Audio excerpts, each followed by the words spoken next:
rotate quite as quickly as maybe they would. Something though, well, talking of quickly, this man is so fast with that operator and already clearing out that Lamp's position. It leaves just two. Make that one standing. Only Viva left. A nice couple of shots though. Maybe in with a charge and he gets all four. A Red Bull clutch from Viva. How has he done that?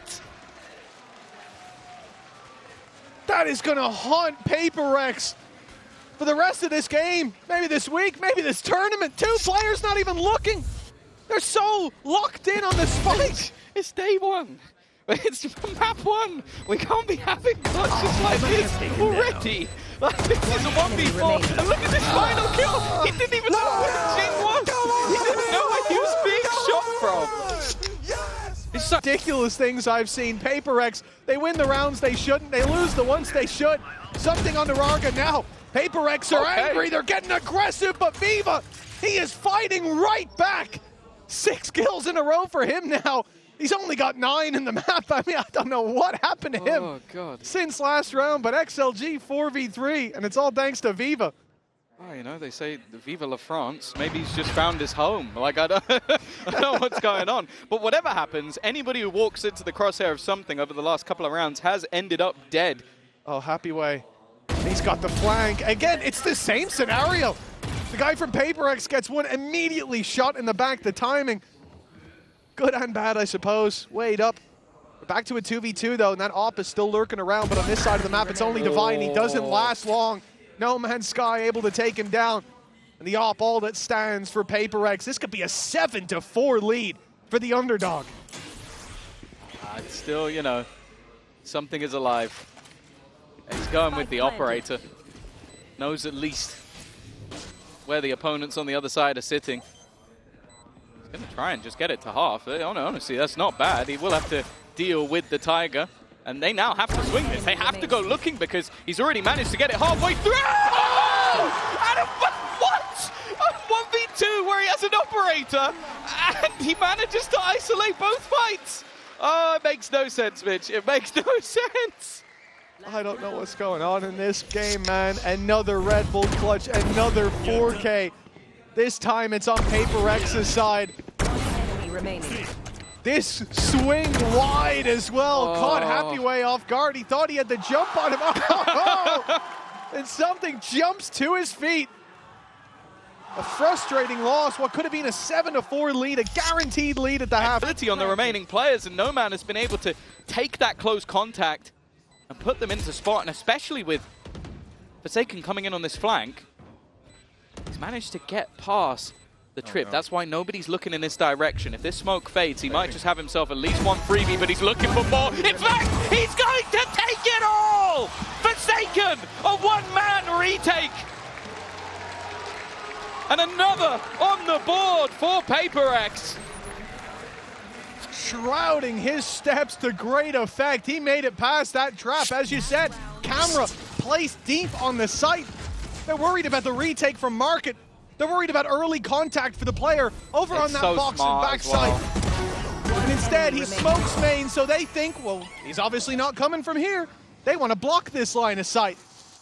And the timing could not have been better. That round was Forsaken for XLG. The timeout making no difference. Sit down! And 1 round left to play with. The only thing they really need to worry about is the flank, because they've sectioned everything else off, and actually, no, they're looking the wrong way, completely the wrong way. They've been foiled by their own plot, but there's still a couple of players standing. Jing, Forsaken, not in the best of positions to try and deny this, but that time is already ticking. Only somebody just getting onto the spike. They need to try and wrap back around, and that's exactly what Forsaken will do in this match. This man could do no wrong. Oh, his impact has been outrageous. That pistol round was slipping through their fingers. The flank that should have been expected. When he found his 4K from main, there was at least a trap there giving them some security on the other side, but PaperX had no reason to believe that that space was clear. They get caught off guard, and oh, it's just so nasty. All I'm going to say is he's already got a bracelet on one arm. I think he's looking for a bracelet on the other. Nice shot by No Man yet again, delivering. And as he looks up at the cam, that's a wonderful punish. What is going on with something here? And a swing from Noman that gets punished. Something's got 3. And I think Devi is about to go down. He's trapped in the corner with a sliver of HP. But in comes his old buddy. Something here to save the day is 4. There's 5. An ace from something. An XLG from 1 foot in the grave to bury deep behind round after round of Paper X success. I need to see the POV on the first 2 kills, because I feel like there were 2 players in elbow. Yeah. And I don't really understand how he's walked out of it alive. Oh, they're just isolated. Okay, fair enough. He gets 2 bites of the cherry. It's incredibly clean, though. An absolute headshot machine throughout the round. And I don't even know if he reloaded in the middle of all of that. It was always going to be one of them, you felt like, to take the first ace of the tournament. And something will be there. Mentioned maybe Forsaken looking for another bracelet. Maybe he's looking for one that goes with his keyboard. Past that layer of stall util that we're seeing from John here. And you're right, Wyatt, you called it. Nightfall comes on in. They want to fight for this here. Razorvine already popped out on the side. Zekin is there already. And he has got an overdrive to work with. Straight through the pit he goes. He's ready to throw down. Spot back Robinho. It's electrified from Zekin. High voltage warning should be on the label for this guy. Not quite the ace, but still, well, it's a show-stopping performance. Bang cleans this up. 12 rounds for Sen, 1 away from the win. Again, it is just the pace that Zekin is coming into these sites to assist the team anchoring. These straight-up hits from GX 20 are kills. getting absolutely stomped into the ground because the anchors are arriving on time. What a that was tough. Very cool as well. Zekin gets in, gets that first. I mean, this is beautiful play, but again, it's this lack of any control of mid that is allowing Sen to just rotate so fast, flood in, support their anchors. 3 big ultimates up in that round for Sentinels, right? They've been On the map, time short, bang, deep into spawn. Ends up being a 1-for-1. they still need to get the spike to his side. They're going to be and they can't get past him. Zekin slides in, and he takes matters into his own hands. Spike recovered, but a pivot, a wise one, across the map will send them to see a site they've got little info, but can sort of guess that it's bereft of defenders. Zekin has to stick this, no choice. Caught by the trip, doesn't matter. Going to get the spike down. Now, how do Sentinels position themselves here? Lockdown thrown on default.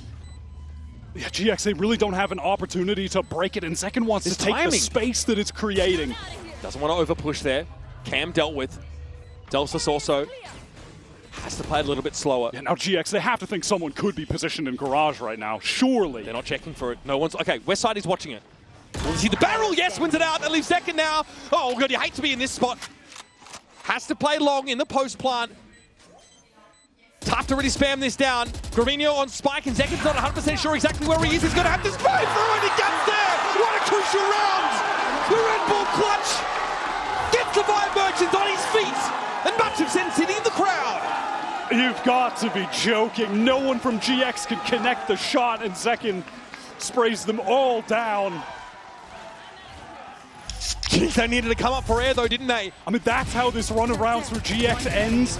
They're in a 3-on-1. They got the lockdown out. Oh, they needed a bit of magic, Wyatt.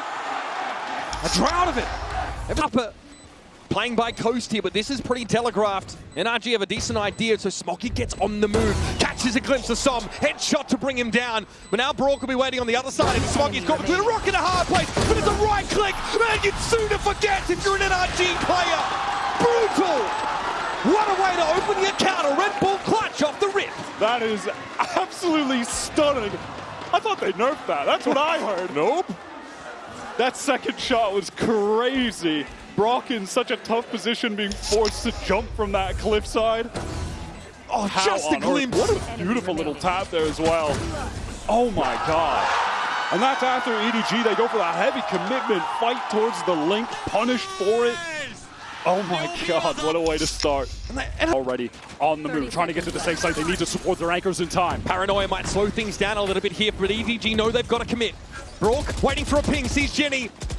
Dodging, ducking, dipping, dodging, diving away. Down to about 40%, but here's Som. Kang takes the fight at the back of the side, but Som's able to find his second. Kang sees nothing but a clone. Som waiting for him to show up. 10 seconds. Kankan's on the side, it's Brock making use of the wall that Chi-Chi's been abusing all game long, and 4 for some! Just firm handshakes for the boys, as NRG again find themselves on map point. Unbelievable play from Psalm. Goes 10 seconds left. for those 2 1v1s. Gets the win on both, then stays alive, playing around the high tide, throws down the cove, swings out while the rest of the team offer up the distraction, fighting forward. Yeah, you gotta doubt the boys up. Crazy play. That's the energy from Bongar coming back. 0 point broken, but Dark covers in and the dash from Mata. Oh, light speed gets Mata right in Chi-Chu's face, and he has to give up that space, but Mata is not gonna let him get away that easily. Now onto the side, it's already getting broken up by some of these dark covers, and Mata finds yet another one. It's blistering pace from NRG. And they're at least have control of A. Still Smoggy at large, but a quieter game for him. He'd have to step up, and he takes a hit through the masonry. He has to stand up here and give his best. Certainly wouldn't be an NRG series if we don't get a Mata ace in it. Gonna fall back here. And the man has produced them with uncanny frequency in Americas. Yep, he is the all-time ace leader in the region, but Smoggy on for another pistol clutch, but denied by Psalm at the last moment. Closer than NRG would have liked it to be, but you can see what Waylay offers you in these situations. Break that crosshair placement, threaten to overwhelm you very quickly. That's just a pistol round. But you can see the ID from NRG, who want to make use of this guy. A real lightning bolt out there on the field. It gets that first. There was a really cool little flash thrown at the ground. Moment. They need to commit a dark cover to obscure this top mid-view danger. Virginia goes down to half HP. Just warning shots though, but NRG are looking to scale up this mid-control now. This is about to get ugly. EDG, they want to pop out of this potentially. Smoggy on the angle. Multi-face, there's got to be some action here in mid, and there is. Jenny and Nobody able to find one each. 30 seconds left. I mean, unfortunately, The Ethan saturate. and Mata, they're hindered. All right, there it is, light Oh, speed. that is criminal. Snaps the crosshair positioning entirely. Now Kankang, who was positioned up in tower, gave up that spot to play back through spawn. And now Ethan planting for Mata to keep playing in that link. How aware are they of the tower position? What is that from Ethan? 5 points of health. Well, 4 more than he needed. That is just a pixel shot from Ethan. I can't believe NRG win out that mid-fight. EDG have 3 players ready to activate on that contact from Smoggy. They fight in the smoke and they lose out. I mean, that is just a disgusting way. They had the lead, they had the chance to close it, but now T1 could be right back to winning ways. On the attack side, our T1, but look at this stack up from DRG. There's 4 players here. Previously, we've seen them fight tooth and nail for A, and T1 have been keen to take that space when it's given, but now it's a trap that's sprung, flex him through the door, grabs one before falling. The numbers even. It's Nick with the pressure on his shoulders again. This time he delivers, but the slide in from Buzz, punished for the 2 versus 1. DH reads that that's the decoy. He might have to jump on Spirit. C1, a 3rd kill. And the TP taken to the other side of the map. A plant and a 1v1. How many clutches has Demon 1 be in? But this one, the most important of all. TP up top. They open the door. So Demon 1 has tried to bait the idea that he is coming from this position, but I feel like it's going to take him so long to go all the way back around. And once that smoke fades, DH will have the idea that this man is no longer in position. In fact, it's such an obscure angle. I don't even know if Demon 1 will expect this at all. And the problem is now that clock is starting to tick, the doubt starting to be in his mind. DH has played it to perfection again.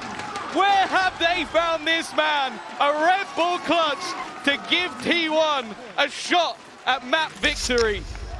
And don't get me wrong, DH has been playing the game all throughout regulation, but these last 2 rounds, he has hit another level entirely.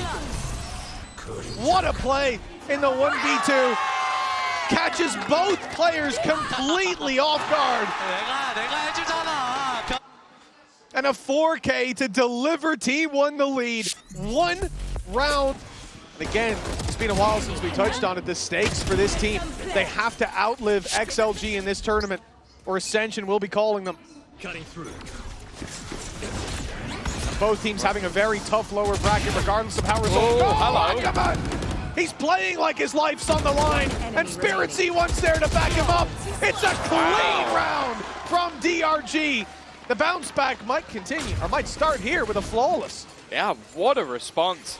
All right, we've hyped up Buzz all the way through. He still sits atop the pile, but it's the same sort of stuff we saw from him in the first half. Ackerman just taking over. Out with the shorty, and that's Nick already gone. A fantastic start, which will give them a lot of space. There is still another player here, but they're going to be revealed. Meteor's been getting so many kills that neural theft is already back online.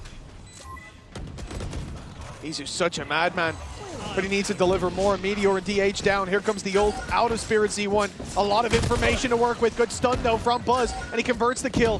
Izu expecting that decoy, but Spirit Z1 delivering in every fight and caught with a flash in hand. Meteor with a 4K in the previous. Spirit Z1 connects the same, and it's double digits now for DRG. Just one behind, and the economy of T1 starting to struggle. I really like the way that T1 tried to play that. They see that Spirit Z1 is going into the ult, so they push back sight. They try and avoid him while he's giving information, take another fight, but... As this standard wall from defense is thrown down, you can get that up on B main. Nice for retakes. Of course, you can use it to walk down mid, pressure, as Miniboo is doing right now. Oh, lovely shot. Just about another first blood. That's 3 in a row. Miniboo is heating up. You're looking for someone to take over the game. It's going to be Miniboo. So G2 now have to put this together without their Cypher. Playing to the extremities now, but there's just a huge amount of utility in their face on that A side. And B, though, there's the extra player. Boo over here alongside Miniboo, who, again, is right where he needs to be. G2 are temporarily stalled out. If they want to work towards A, they obviously have to contest all of that Vice utility. It's the wall in main. G2 making their way back. They need to use this dark cover to actually cross mid and a Prowler to re-clear close as well. They have to threaten some sort of A split, so at least the sheer wall's being drawn out now.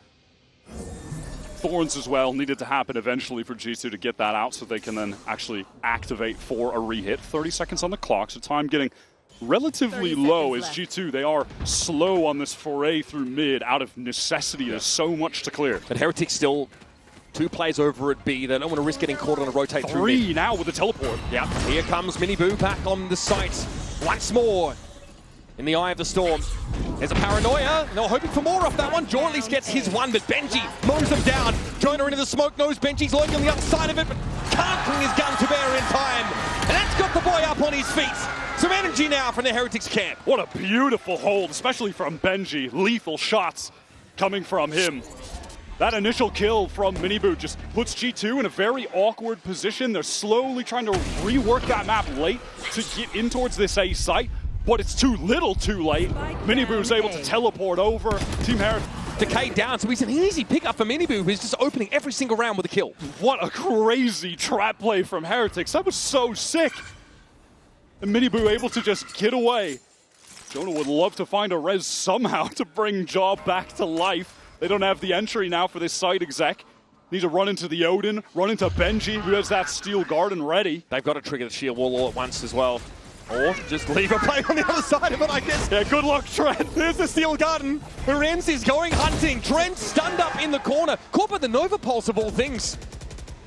And now Benji can tuck in this corner. There is no option here for G2. What a genius shutout! Genius reposition from Benji. Incredible. He is playing absolute top-level Valorant right now. Oh my god. And it's these little adjustments, Wyatt. It's nothing out of the ordinary. This was so cool. The Arc Rose over top combo with the flash. There's the Thorns so they could, you know, try to make it so they couldn't run away. They already crossed back. Didn't even matter. Miniboo is that. But let's go! It's not like you can proactively just use a Cypher and a Sage ult. Like, something needs to happen for them to become relevant, you know? It's not like the Showstopper, the Nightfall or something. Now at least they have that. So they've got 2 consecutive rounds where they have side opening ultimates. But look at this close positioning from Heretics. This is absolutely devious. And they just don't even want to allow them to get that spike down. Rien's tucked. Shots through the masonry. Benji and Jaw traded out for one another. Nightfall Catches on the G2. They want to get this space. They want to deny the ability for Jonah to get value from the res in this round. Trent is already trying to re-clear that, but there's an Astra Star thrown down, which will segment it off further. Heretic's serious about keeping G2 off A. They are telling G2, if you try to get this res, we are going to be right there to stop you. They want to double back. G2 have left. Valen went for a TP towards that A yard area. And now they're working their way in. Leaf needs to find a way to get some form of mid-control. At least the sheer wall's out of the picture, right? Benji's down, so that connector wall won't come up. There's Rian! It's disgusting! 5 kills, of course, with the res involved, and Boo will finish the job! It's just filthy! I'm just stunned. They are absolutely 100% committed to we need to get this res. That sightline is completely open. Couldn't you make it any easier? I mean, look what happens when you try to swing into this Odin. You're just getting stalled up by bullets. You're getting lined up.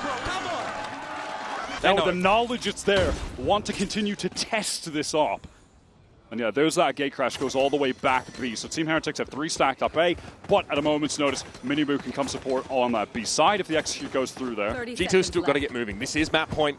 Now, less than 30 seconds in the round. God, if they got to walk into all these Vice utility, it's going to be a disaster. 20 seconds, they have to get through 2 Thorns right now. They're getting sold out. There's an Odin here as well, and the Steel Garden. There's no way, man. There's 15 seconds. How can they do this? No other choice here. Paranoia comes in. G2 have to fight with secondary. The Shorty Brigade goes for it. Benji's down. Stop at the nade. It goes a little bit too much to the left. Oh, no. Still, though, Waterfall control's been held by Heretics. Yeah, Jaw just decides to walk forward into them and goes down. Takes a risk, trying to take some space. This is to the wrong wolf inside of him. Special delivery holds Heretics at bay for a time. But off that Paranoia, they might look to go for it. Here's Minibu. Pretty patient. Trying to get forward, ends up being a trade. He steps up, Jonah's taken down, Benji emerges, hope for more, surely. The tour de force clatters to the ground as Leaf has only one more target to get through, and you better believe he's good for it! On his feet! Neff with YZ by his side, first contact at Cape spotted, Ponytails two kills found. But MIBR punch back at just the right time, things settle into a 2v2. But you still got to worry about K-Knight on that flank. Has now taken the timing to creep on forward. Verno isolated on the B side. I mean, it's a mess on the map right now. All 4 players isolated between these 2 teams. And the decision-making on this is huge for MIBR. If they do decide to commit A, this feels a lot better. They were so exposed if they ended B with Cortezia so weak. Verno stepped into calling many more rounds for MIBR in the last few months. And now, in a critical pistol, he's brought his teammate with him into the A site. He's dodged out from that flank of K-Knights. 30 seconds left. And now a potential to plant this up for Heaven for Cortezia to play in that position too. K-Knight has to be careful here. He is set apart from his teammate. Deciding to step into this by himself. How far does he go? Verno spotted. And the dart used, again, independent of his teammate. Choosing not to wait. What? Still snaps on a Cortezia. Yes, remember, 33 HP, leaving Verno in a 1v2. K-Knight weak.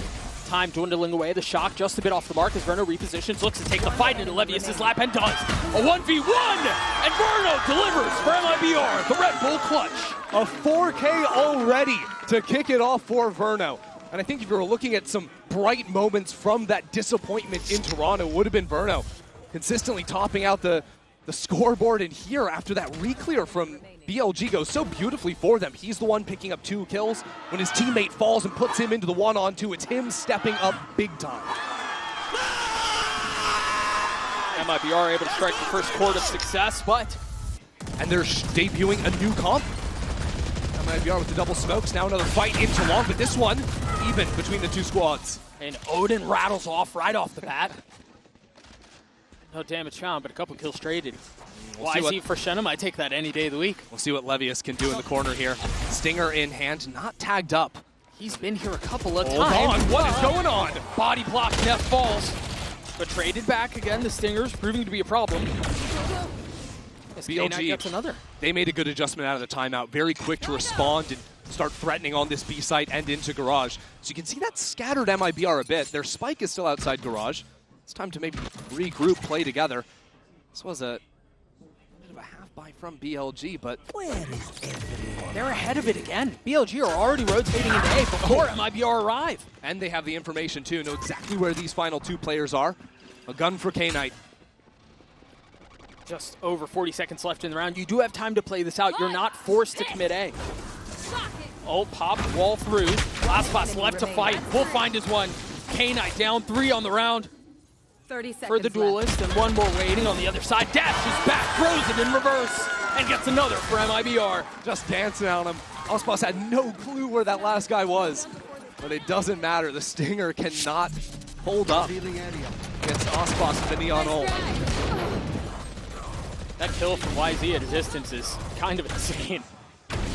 It's wild, but it doesn't amount to much of anything.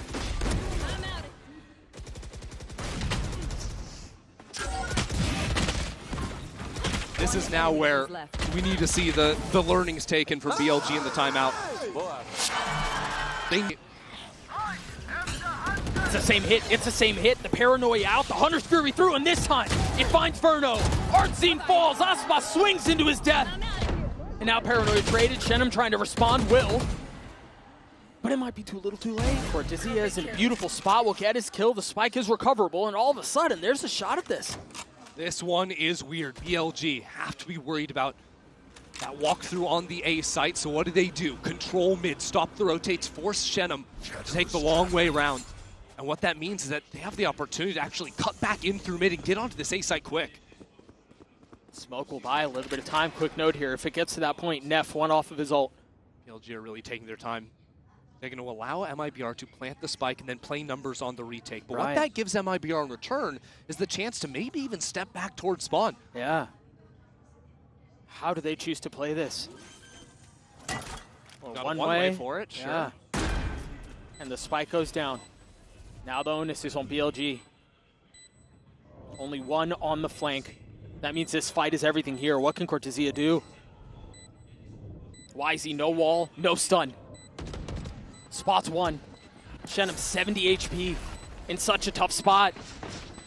Cortezia waiting for the first challenge, waiting for it to arrive. But crawling on his skin, Shenum falls.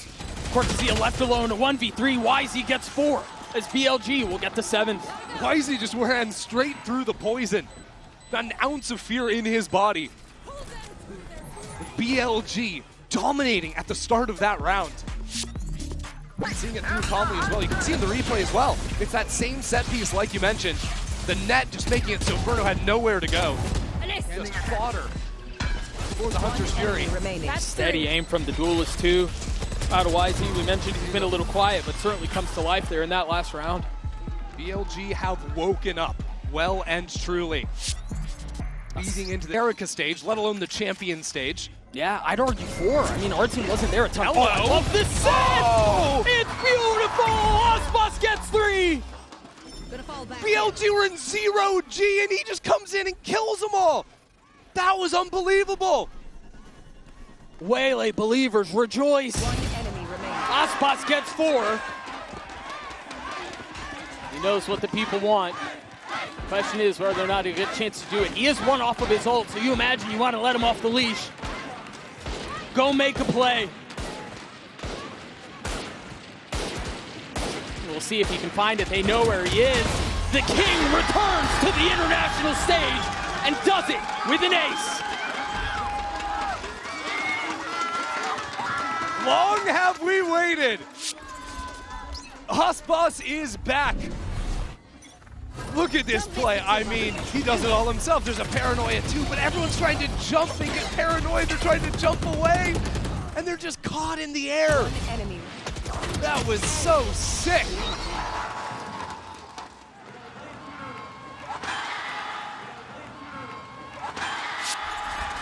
Out of a steel garden towards that A site, fight in afterwards. The hope is from RRQ, even if that ult is used. Actually, you probably want the ult to be used. Now it's online for this round. Yep. Rez is there. Hunter's Fury. Fnatic have so much to work with. For RRQ. But here it is. 1 round down. They're on the B site this time, completely trapped in. This is a problem. Cushy. He's going to have a swarm of locusts descending upon him. But his weapon is back up. The flash catches, but Cushy, good for one, good for two! Against all odds on the backside. He was caught by the steel garden. But he's the one drawing blood till Chronicle again delivers a double. Chronicle has been impressive.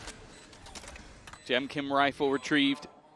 Crashies has that Hunter's Fury, but using it might be difficult. Nice shock dart, but even still a couple. Looked like they could have gone the other way, but Chronicle still stands tall. The rounds that they've been winning the last couple have mostly come off the back of him. The Sentinel now overtakes Gemkim. He's 11-3 right now, and really overshadows the job that was done by Cushy. The fact is, he was left as sort of the anchor so that they couldn't do that again. He did phenomenal. Of course, he's got teammates covering deep into mid, so he doesn't have to worry about his left side.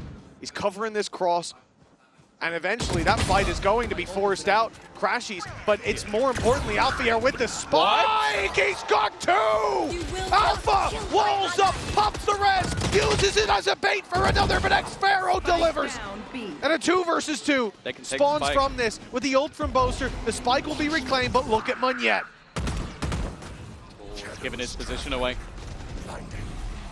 Clearly aware of the potential paranoia to re-swing, but he's not won the fight. And now xFaroe left on just 20 HP. This will be a tough one to win, but it will come down to the timing. If he can find a gap, find some space, maybe there's an opportunity down to just 10. Facing, oh, but he has managed it with barely any HP left. That is absurd. A miracle play from xFaroe. Isolating each fight, taking them down and putting 5 on the board for RRQ. A damn sight better than it could have been as we go into the halftime. They are trailing by 2. I love the slowdown. The slow-mo on the voice lines, but that looked like it was done. One enemy a big remaining. swing from Alpha. He was on fire, but xFaroe extinguished hope for Fnatic in this. I don't think he'll stick around too much longer, and indeed, he's already out. A little bit of a ruse sold on the other side with the salvos. Of course, you can see the direction that they fly from, so doing it from the right side of the map is important. Already being tripped, and that's going to buy that additional little bit of extra time, but they are swarming in. A lot of pressure put onto Chronicle! Was that a triple wallbang? Did he just collapse 2 of them with 1, or was that the second shot? Because it looked like it could have been all of them. It looked like it was 1 bullet, 3 kills. Maybe we'll get a slow-mo on that. Yeah, I'm going to need that slowed as much as humanly possible, but that does mean there's an opportunity for the ace, and Crazy Guy does not want to give it to him. This man was confident enough as it is. His 17th kill already. Well, Crazy Guy, he's trying to go around the world. It seems like Kayak, he is baiting. What a wonderful teammate that this guy is. In fact, they're all trying to give the opportunity for this man to get the ace, and he will get it. Chronicle, the first ace for Fnatic in the tournament. And one that, yeah, I'm going to need it slow. Enemy remaining. I still don't know. Hold on. Here we go. That was one shot.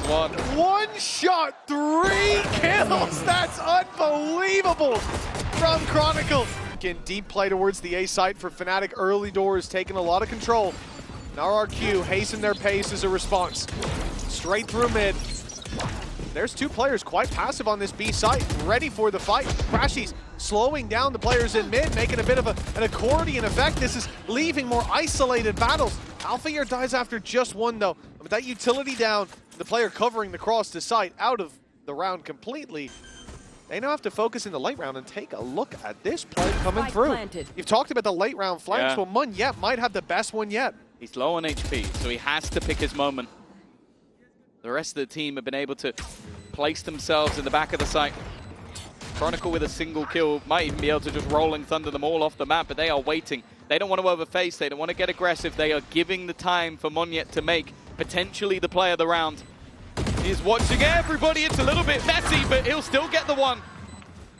Not quite as much as he would have hoped for, but the rest of the players have still been just waiting patiently. Cushy again, swinging from the same angle. And this guy has been unstoppable from that spot. A 4th kill from him. And well, once again we find ourselves level. It's been the story of the match. It really has a perfect... Kayak eventually will find one, but he's traded out by Cushy. Again, he seems to love this B site. But with space being held, this was something that the old Fnatic on this map loved to do. They'd just leave Boaster in the spawn. Crashes, though, has been caught, looking like maybe he wanted to try and get out of there. Instead, they're now walking into a site that I imagine they believe to be clear, but Xpera are definitely still waiting.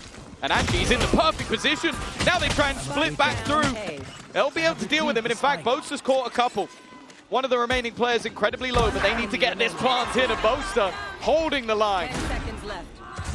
He's found himself 3 already, but he's the last healthy player. Alpha down to 25. That's Sheriff. A 6 chambered up against him, and it's Boaster to deliver his 4th of the round. A big play from the IGL, which just highlighted him, and for good reason. Yeah, no, impressive stuff. And as said, like when you look back at their old composition where they had that double duelist. Time in Valorant, I think this should make for a very interesting stylistic game. Going to be GX on the attack side to start us off, and already Ara's gotten himself pretty deep up mid. Something ready for it, turns to flash, and now for contact is just too good. What an opener. Talk about wind taken out of the sails for GX. Spike dropped in mid, and Cloud and Westside trembling hands to pick up the pieces. Yeah, something pretty much just continuing the reign of terror that he has been on throughout Stage 2 until now, in one of the absolute peaks of his career at the moment. Forsaken caught getting a tad bit too adventurous, perhaps, in mid. So the tiniest of openings for GX, the Paper Rex are ready to just flood onto them and get an ace. Well, ace. Well, ace for the boy. Jump, bounce, just like Bambi. Something. Well, look at what he came for. Pistol round ace for something. And PRX start out with a very nice little burst of confidence. And this is why PRX can get away with such ridiculous stuff, Wyatt. They have this individual talent. I feel like it's rarely seen at this level. Absolutely not. It's just across the entire team. They're all capable of this, but genuinely though, yeah, something's form at the moment has just been this pretty tough little half-5. Bucky involved, even Westside opportunity, but shots not connecting. It's a very GX-coded start to the round for PRX. Determined mount control, we're opening a B door to force the attackers back further. This map control now is being taken and given hand over fist by GX. They just don't have the weapons to thrive in this scenario. Grabini was able to get deep now. The iconic Bucky skin will be shut down. Devi for 4. Devi is hitting on this map, and it's just feeling quite effortless, honestly. Putting up the 19 for 6. They have a number of crazy things they like to throw out there with this Sage, which they liked before Sage was even buffed. So it's just very convenient for them. They rolled Chile Gaming on this too. Both teams have already shown their sunset at Champions. Will that tape matter? Was there enough time to start to integrate an understanding of how one another play? Something does play great over here, by the way, as he just shuts down the flank with some very smooth taps. And Patman says, why not me too? Yep, I'm gonna get involved. Don't leave me out. One ghost headshot, please. And it's down to 2 GX players, one of which is now one-wayed in spawn, the other of which is staring down 2 players over at Link. Last player standing. Long-range frenzy, and something just gets 4. He has been absolutely lethal on pistol rounds today. I mean, he exits that last map with 275 ACS. He's 5-2, first kill, first death. But what's even crazier to me now? What is the maneuver for GX? They're being surrounded. There's a flank coming from their spawn side. They want to flip the map. They want to play from the defense spawn. But Cloud is caught. It's a 2 versus 4. The head of the snake cut off. It isn't a Hydra. Will more grow? It doesn't look to be the case. It's Ara now in a 1v3. Trying to relay bolt his way out of this now. Waiting on the other side is something. Waiting for his just desserts. A frustrating moment there. And Ara has found himself 4. A Red Bull clutch to keep GX in the game. He's been silent for a while, but comes back in crazy fashion with that. Last player Oh standing. my god. Relay bolt. Might have bought him the space he needed. What a moment. Clutch. In play B. Wall goes up. Immediately proc the Nano 2. They're double diving onto this. That was really cool. The Neon into B, the Waylay into Garage. And Scuba gets a kill. But Mata backside with this operator has to be forced out. Fully spotted up, but he gets the kill off the lasers. He's still fighting through this site, tearing apart DRX. Mata finds 4. It was a perfect call. I mean, it looked like he was the one who was in trouble. He was the one who was pushed back off the op, and he had the ace up his sleeve. Yeah, the ace is stolen, of course, by the utility on this B site. The combination of the full Smoke B main. And now the reclear will come. But you have to keep in mind, Hyunmin and Bane both with the ultimates. They can overwhelm the site, so the positions of NRG are not to really fight it out here. Instead, it's to play back into heaven and then try to retake with Ethan's own ult. Assuming he stays alive, Mata has to keep him up. Just waiting on the other side of the wall. It's going to be a quick draw. It goes down. 30 seconds left. Mata spots the shoulders, fights into the swing, gets the best of flashback, gets freeing too. Now the ult hits out onto the site. The paranoia should buy a little bit of time. The defenses of NRG looking to stand strong, looking to hold. And look at this, Doug. Mata quickly on the flank through mid with only 12 seconds left on the clock. NRG are moving in. Flash over the 10 top. seconds left. TRX through, Mata with 3 on the round, make that 4. Looking for the ace, and Mata delivers. Welcome to the big stage, Mata. Smart. Filled with so many rookies. Now, Ethan and Sam, they've got the experience. But a guy like Mata, he came into the league, tore up the leaderboard. They might try to pick on Scuba again. Oh, he just barely gets away. That had trouble written all over it. And so off of that, the response is they try to speed up B off of Ethan's ult. Mata TP's forward, spams into the smoke, gets 1. You mentioned this was do or die. They have to find a way through, but flashback hits where it hurts into the second. Brock falls, tucks back, looks for another fight, and it's Freeing who joins in on the fray. Things slow down into a 2v2 with the pit. Actually, forget about slowing down. They want to continue to push the pace. Ethan will drop a volley to provide a little bit of cover, provide a little bit of space. Dropping down from over the box. Ethan is there to greet. Mako left in a 1v2. Decay down to next to nothing. Ethan gets 4. NRG get to 9. A major round there from the newer eyes delivered, going the full 6 maps. And DRX with this reinvention of self. Playing the double duelist, flashback completely taking over in the previous game. This will be them playing attack on the first side for the 3rd map in a row. And to say they have been hard to deal with is an understatement. Already dashing out onto the site. You see the suck towards spawn. You see the C's and the smoke elsewhere too. And Brock and Psalm filling out onto the side, able to get a couple of picks. They slammed the door on the DRX hit. It's wild that it's just back and forth here, 3-on-3, and now by tapping the door, it forces Scuba and the rest of NRG to start shifting back into C. DRX, though, they've hit the brakes. Oh, this They're is now beautiful. Slowly easing on the gas, getting into this B side. It belongs to them. A little misdirection, and NRG are caught. And so they fake their way out onto the site. They get the spike down. Ooh, peekaboo. And now it's going to be on NRG. The nade through, forcing the fight forward. Kills traded. And as it settles and as it gets quiet, NRG continue to push forward, continue to creep. A little bit more utility to have to deal with as Mata gets the best of him. Bane's left in a 1v1 with Scuba on the other side. And Bane for DRX hits it again. I just don't understand it. Process of elimination, you understand? No, wait a second. This should be here. Flashback tag, TP's away, and there's the wall. So that should tell them exactly where the hit is headed. 30 seconds left. NRG already have players here.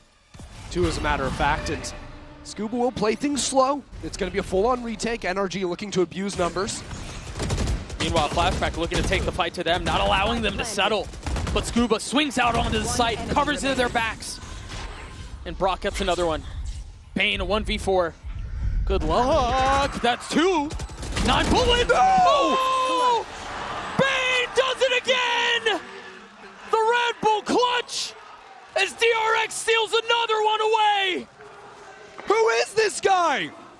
We thought Hyunmin was the problem going into this map. A new challenger has entered the stage, and that's Bane. This guy was sitting on the bench all of stage 2. DRX brought in a ringer to pair. They want to get out. Is it going to be the same play? Yeah, fast lane across. Here comes Buzz. Denied, though, is DH. Oh, Buzz chunked down, shot through the wall with the Outlaw. Dangerous now, he's caught out there with nothing but a Bucky. But he's with the Sheriff, might have relieved some of the pressure. Heretics heavy on the B side. That was a really nicely placed relay bolt, and now Buzz wants to keep that pace up, get into this A site. Low on HP, has the Bucky. It's a backside plant. Woo, absolutely denying T1. Buzz is low, Gravnet almost caught him now. The paint shells force him back into tree. We saw so much of these little util combos from Heretics, just absolutely obliterating G2 in that matchup, and so far it's much the same. What a shot from Wu. Completely unnecessary headshot there. Yeah. Wu just found a little foul. Didn't need to do that. Just a body shot would have done. Saxon Meagle now step up and step away as Heretics clock yet another one up. Happy to take that close-up fight. Rien's was clearly an acceptable loss for them there. Controlling the pace from upper on that A side. This defense really has been sublime. Root is so ready for this teleport up. Again, just reading exactly how this A fight is going to be taken. He just immediately goes for that Omen teleport little jump up spot. Kill. Run away. Post back up with the Outlaw. Very nice. Minibu to set up here from upper. He'll send a nade in now and a light down on the side. Spot Isu instantly dispatches him. And Minibu is disgusting. Just add water. And you've got a juggernaut out there on A. Stellar anchoring from Minibu. The snap on that first shot. Perfect adjustment onto Stack. Not even Meteor could find that kill swinging backside. Minibu is such a momentum-based player. But when he gets rolling, he feels absolutely unstoppable. Question marks around his performance in stage 2. But he is absolutely living up. Last 6 years. 2021. Arbro's shot out. We're going to have a crack through the smoke here. Of course, it's T1 on a bit of a lower buy. They've got to go aggressive, close that gap. It's Buzz for Minibu. Who's going to be tucked around the corner here. Nightfall comes down. He's decayed low.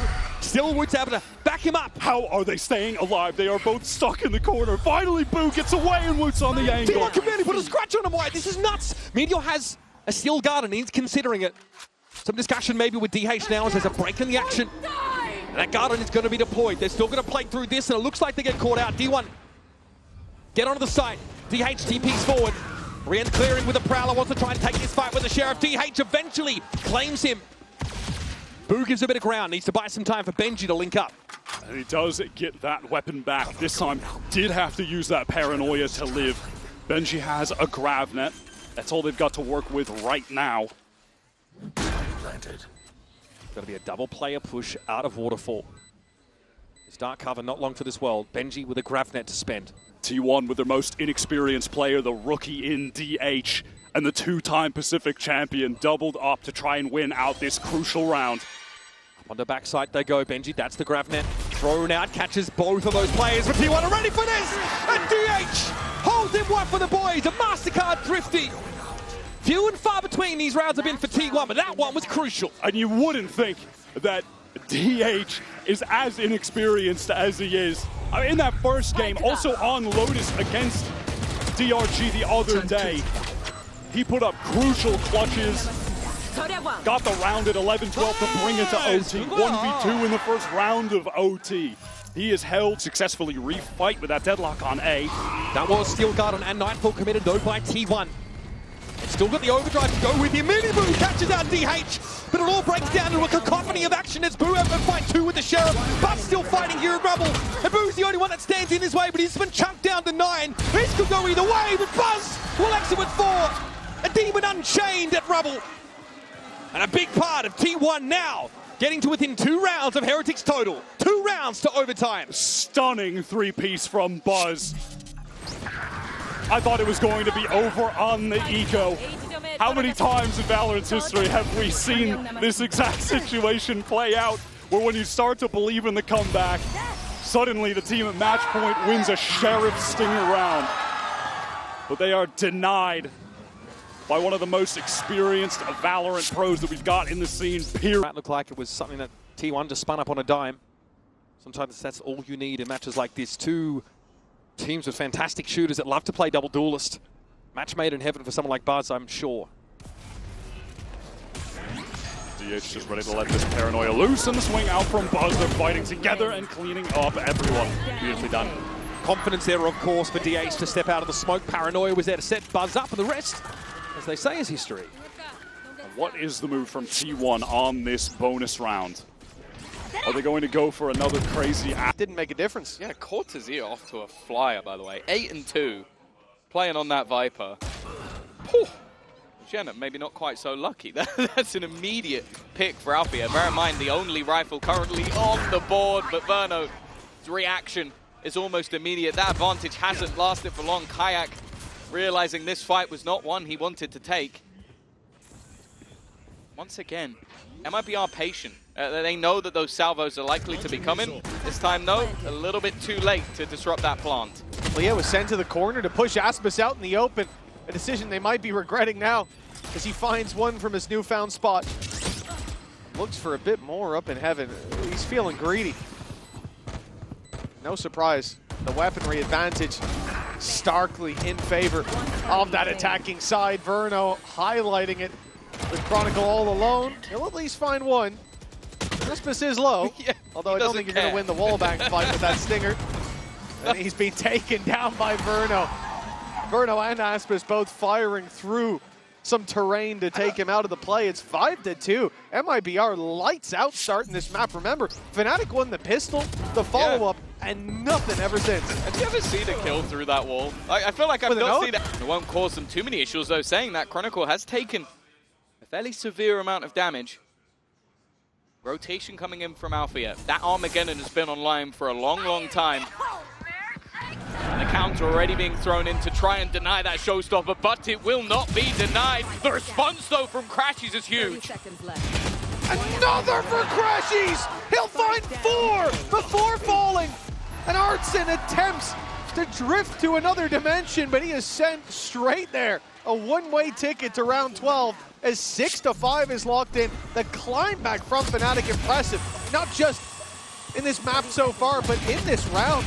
Crashies dug so deep for that play, and they had lost a lot of I was worried he'd be too far away, but because they got caught in that garage choke, he had them dead to rights. A rifle dropped over to Kayak. And a chance for him to be the hero he's been in so many rounds for this squad. They're still walking into a fairly stacked up site, and this is the amount of times that a player has been caught by that peak.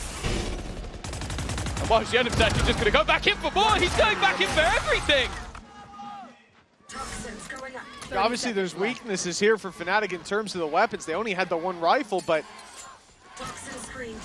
I don't care what's in their hands. It's the manner of how they're playing these rounds. They look lost in that previous. And the same here. Boaster set with utility. There's no one even close by. Shenan's in with a 4K, and these have been big momentum builders for MIBR. More needed for Fnatic to close this one out. The dive in from Shenham presents a danger, and Kayak's the one to eat the bullet on the other side. Trades back and forth. The Sharks are circling here for Fnatic. Hungry for that final kill. One last strike, and playoffs is theirs. The series along with it. This started out terribly. They had to climb their way back in. And the slide in from Asmus may undo all their hard work. Chronicle in a 1 versus 1. A single shot to lock in playoff. Still gets his one before being dropped. And now Kankan right from the side, tearing them asunder. Can't be stopped. A delayed hit. And what a heavy one it was. Kiko is left to pick up whatever pieces he can, but there is no real sign, no real chance for him here in a spot like this. Kankang is just unleashed and raring to go. Bonus conversion, if you want to call it that. You did say there was some investment on the side of EDG, but 3 rounds in a row for their quick start and good beginning on Sunset. And that is a ludicrous round. Look at this. That is criminal. Even Nat's cage actually helping Kankang to stay alive and be able to get those kills without Trex being able to punish. And what on earth was nobody up to? Not sure, Greeding man. for the ult orb, but Slice shot that just misses. Kankang going to be backing himself out and away. It's cover over the shoulder, and he's still landing these shots Jenny just trying to make the most of it, really squaring up to these fights, but it is going Team Liquid's way. Boombot in your face. Sidestep ever so slightly, damage through the wall. Paddy is low as anything, and that second shot will do him in.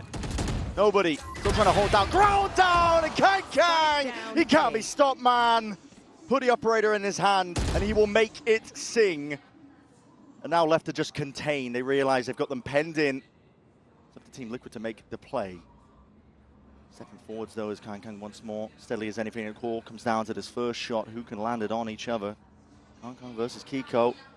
Ever so slightly, just a back poking out, and a game of timings does not go his way. The ace is on the cards. And Kang can feel it in the air. Nothing to be let slip, though. Nobody will seal this one up. Nice and pretty. 9 rounds in a row. Look how well EDG break all the timings for Team Liquid. They smoke up to try to take the site originally, and because they're fighting for such a long time, by the time Kang is taking these duels, there's no util pushing him off the line back there. Nobody posted on the angle waiting for him to repeat. Kang is just super confident. Not even collecting, and this guy, oh my god, what a menace! Jump rope over towards that with the Hunter's Fury, not even collecting him, TP in this way, and that Kang helping out. It's up to Nats now, last one left, and he knows he's low. Jordy trying to collect it, nobody is finished off. Well, they'll know that Smoggy is low as well. They can confirm that he has only 5 HP. And Nats with the shorty could possibly finish these two off. Kang's the danger player. They're doubled up, but they're not looking. Taking a peek, no way, the heads are turned entirely the wrong way. They were so convinced the Nats was coming from mid, and they're just wide out in the open to the spawn reflank. That is a major mistake from EDG, not considering that he could have taken that pathing. Maybe just thinking about him going and getting the spike instead, which was abandoned in B main. Oh. Get up, let's go, us. Get up. What an error, and that's knocked. Why not? Run it again. Exact same exit. It's going to be it. Round 2. Oh my goodness! What a shot. Sharp as anything with that blade. Someone Camo's not done yet. Listen to this guy. He's making moves and running around the site, making sure to have that quick cleanup. Nobody's in though, but again, can't withstand it. Too much pressure and heat coming in his way, and Camo just really seeing if he can do even more. 3-piece so far. One step further. Padatek utilizing the null command as well, just to ensure that that round goes their way. But everybody on EDG trying to play on site to defend A, instead of trying to utilize their ultimates. None used apart from Smoggy's, which was just to provide some reinforcement. And now he's all the way over towards B. Going hunting. One more, that's all he needs. And the money has been a nightmare for EDG. No op, no savings. Smoggy hunted down. Gonna be covered here. Spotted out, there's your ace. Well, not the best clip in the world, but maybe we can cut it down. Camo's going to get some confidence off the back of that. His entries were nice. I mean, this one is really good. Right before he goes for the updraft, Chichu not expecting him to make the full wraparound, maybe expecting him to push CT instead. Camo cleans up. Let's go! That round, everybody in that area of the map, so they're making a full rotate over to B, just as the rest of Team Liquid calls reinforcements back in their direction. It's just Jenny with the Sheriff. Head on a swivel. Yeah, looking all sorts of directions now, looking for the right target here, but Camo's going to be shutting them down momentarily. Nats is forwards again to spot some signs of life, the back of a player or two. Forwards for the committal now. Smog's going to be dropping down as a game of time is being taken by Smoggy. He's managed to find himself away forwards and past it, but again, no anticipating this one. Nats is barely alive. Instead of potentially by the bullets, and there it is. Lying in wait, Smoggy is there to deliver death from above. Forwards again with that judge being saved. Camo's lucky to be alive, and it's all come down into a 1v1. Pure mania in the final moments here of round 3.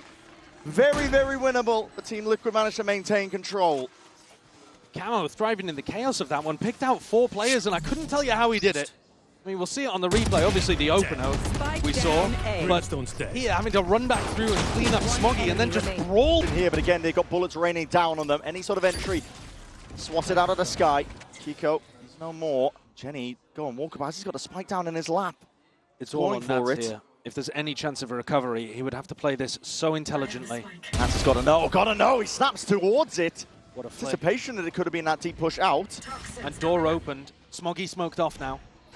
Nats in control with Spike in hand, has a chance to stabilize.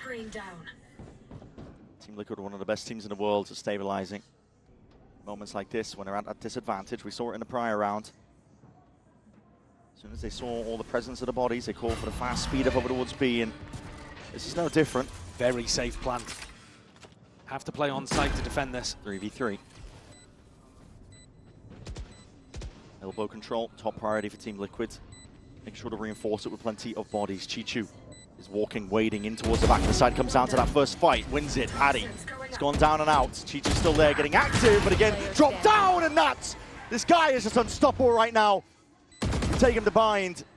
You're looking at home territory for a player like this, and he has not stepped on whatsoever. The form is just impeccable. No slowing down, not from Abyss, and not to now. That is unbelievable. That's a round that showcases why people are rating Nats as one of the best players in the world. He single-handedly goes and retrieves the spike, insane flick onto Gianni, and then also handles... Way out to the open here, and he will be finished off from the bullets in the end. Nats forwards again. Team Liquid players are in position potentially to play a part into this one. Play a bit spoilers, that's a pit deep into the back of the site. Good luck dislodging this one. EDG looking for a different direction now entirely, but it's Paddy Tech who's left lying in wait with that Judge, waiting to receive, and here it is. He's an absolute menace. Spike down. Judge in hand, that's a spike drop down in your lap, and Kang spotting it just off to the side, adjacent there, and a jar with a movement. Looking enough with it, this is pure chaos now. Pandemonium being thrown into the mix, but Paddy will never be denied. 4 players flushed into his lap. The game plan perfect from Liquid. Nats with that retake pit early, and EDG want no piece of it. He knows exactly what the reaction is going to be. They actually anticipated that EDG would... Actually no, man, that's a 52. Gonna get the heal though.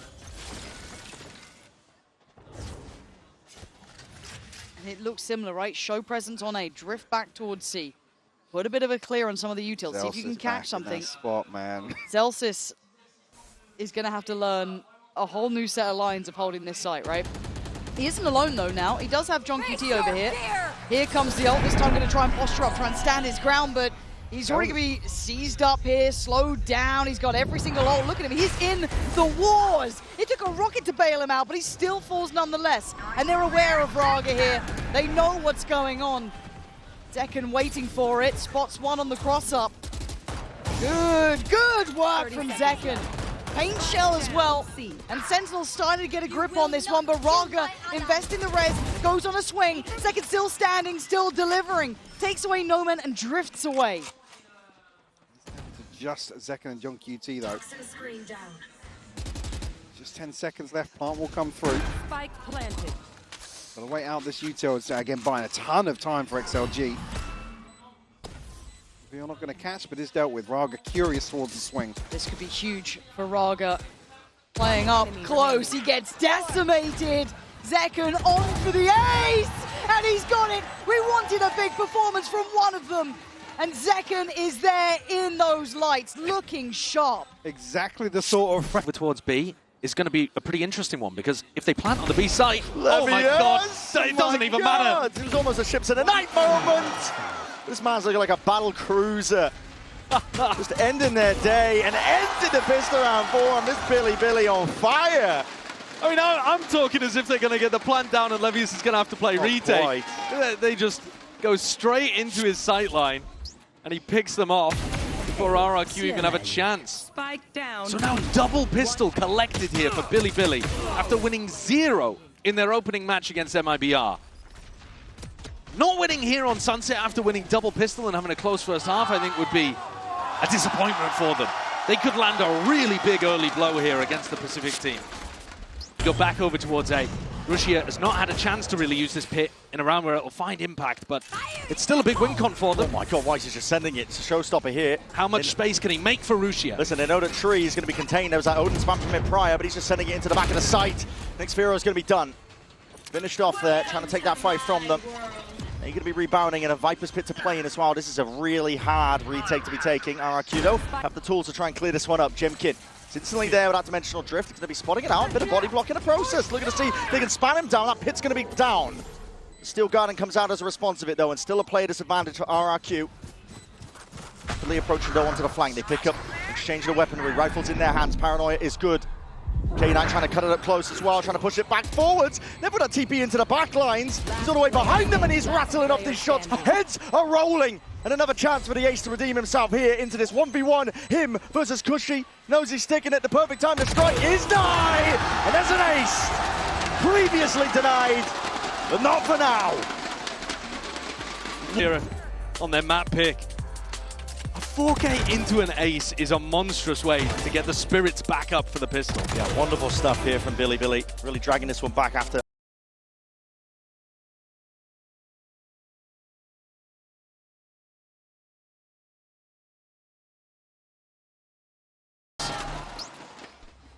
Was torched and Billy ran away with the half. It's all in. Brute force is scored for here by RRQ. They want to try and fight towards this A rubble.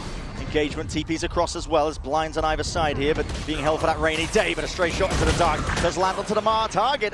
Delayed with the util. Counters it out by Billy. They're able to even out that fight, but they still don't have the guns. They're retrievable really as well if they wanted to go for those rifles. What is that? Oh, that spam lineup.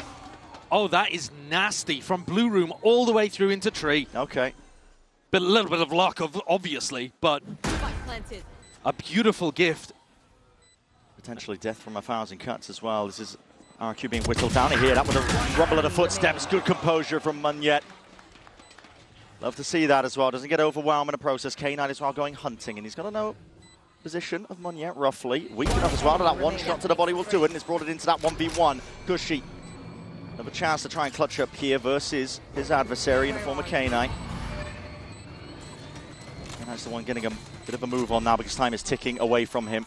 Horn only a bit of a half clearance, still a guessing game in terms of where Cushy could be playing. Peek out wide, Cushy opts into the fight. Unreal. K9, what a round, what a star. And there is enough time for it. Circle shrinking, K9 takes over. He gets the Red Bull clutch towards the end. And so much of that is just based on the fact that he has good information about where that second player is. He's able to go and pick off Munyet. I mean, Munyet did as best as he could possibly be asked to do, getting both of the players on the flank, but not catching on to too many here. Tell a lie, players are trying to really barrel their way through onto stairs now. Billy taking this full speed ahead, still guiding forwards. Sees no connections, it's sidestepped. Crazy guy looking to see if he can deny that one as well. He tried to take the timing against it, but that fuse is going to be burning down, whittling down as you dare step into this one. What a rocket! Munyet rewarded. Nade's going to be following up as well, and just as those timers tick down, it's desperation for Billy. You have to opt into it, you have to go for it now. And in a 2v1, Munyet, time has been bought for him to really pop off. A nice edge. Couldn't ask for a better moment to try to get a thrifty, but it's going to be tough with only 3 classics to work with. Yeah, it's one of the worst maps to be really taking a full-on eco on. Long sight lines on a bit. And there we see it. I mean, Jemkin, hyper-favored there. Down to set him up. All respect to a lot of this util. High Tide's going to be cutting its way all the way through onto the site. Gives access and avenue to plant. That was not intended. Shot down, rebounding right into your face, but this is a plant down, and now we see them pressing a little bit further forward here with that cascade, but the bullets and the aim needs to be sharp here from Jemkin. Really holding his own composure. Final bullet will do it. A 4-piece for him. Safe to say this guy is back. Turning up for one of the first times, actually, on a global stage. This is the guy that you've seen if you've been watching Pacific, watching RRQ. All of that resilience in the lower bracket in Pacific. Reverse sweeps, comebacks. B2's utility just trying to get to this position. So still, I think that wall is still there in play. So something to be cleared if they do want to go for this. But Ackerman there, waiting patiently, could call in support easily. It's a 2-1-2. Really not going to fight for it, but hey, tail to tail. Oh! They can't put a foot wrong. They are walking on water right now. And I can't believe it looks so easy for DRG up against someone like G2, who are meant to play good quality Val, right? Like they're meant to go through those motions, but now they've got to try and hold onto this site with only 3 players here, and diving is Ackerman again, tearing them limb from limb. Mental gameplay. He is absolutely on fire, Lauren. He's loving it. I mean, DRG are just so good at investing their util at the right moment. G2 aren't being given kills ahead of the plant. They're struggling to even scratch the... What? Just catching a glimpse ahead of the smoke. One enemy. Reasonable jaw things. Just Unfortunately, yeah, that's...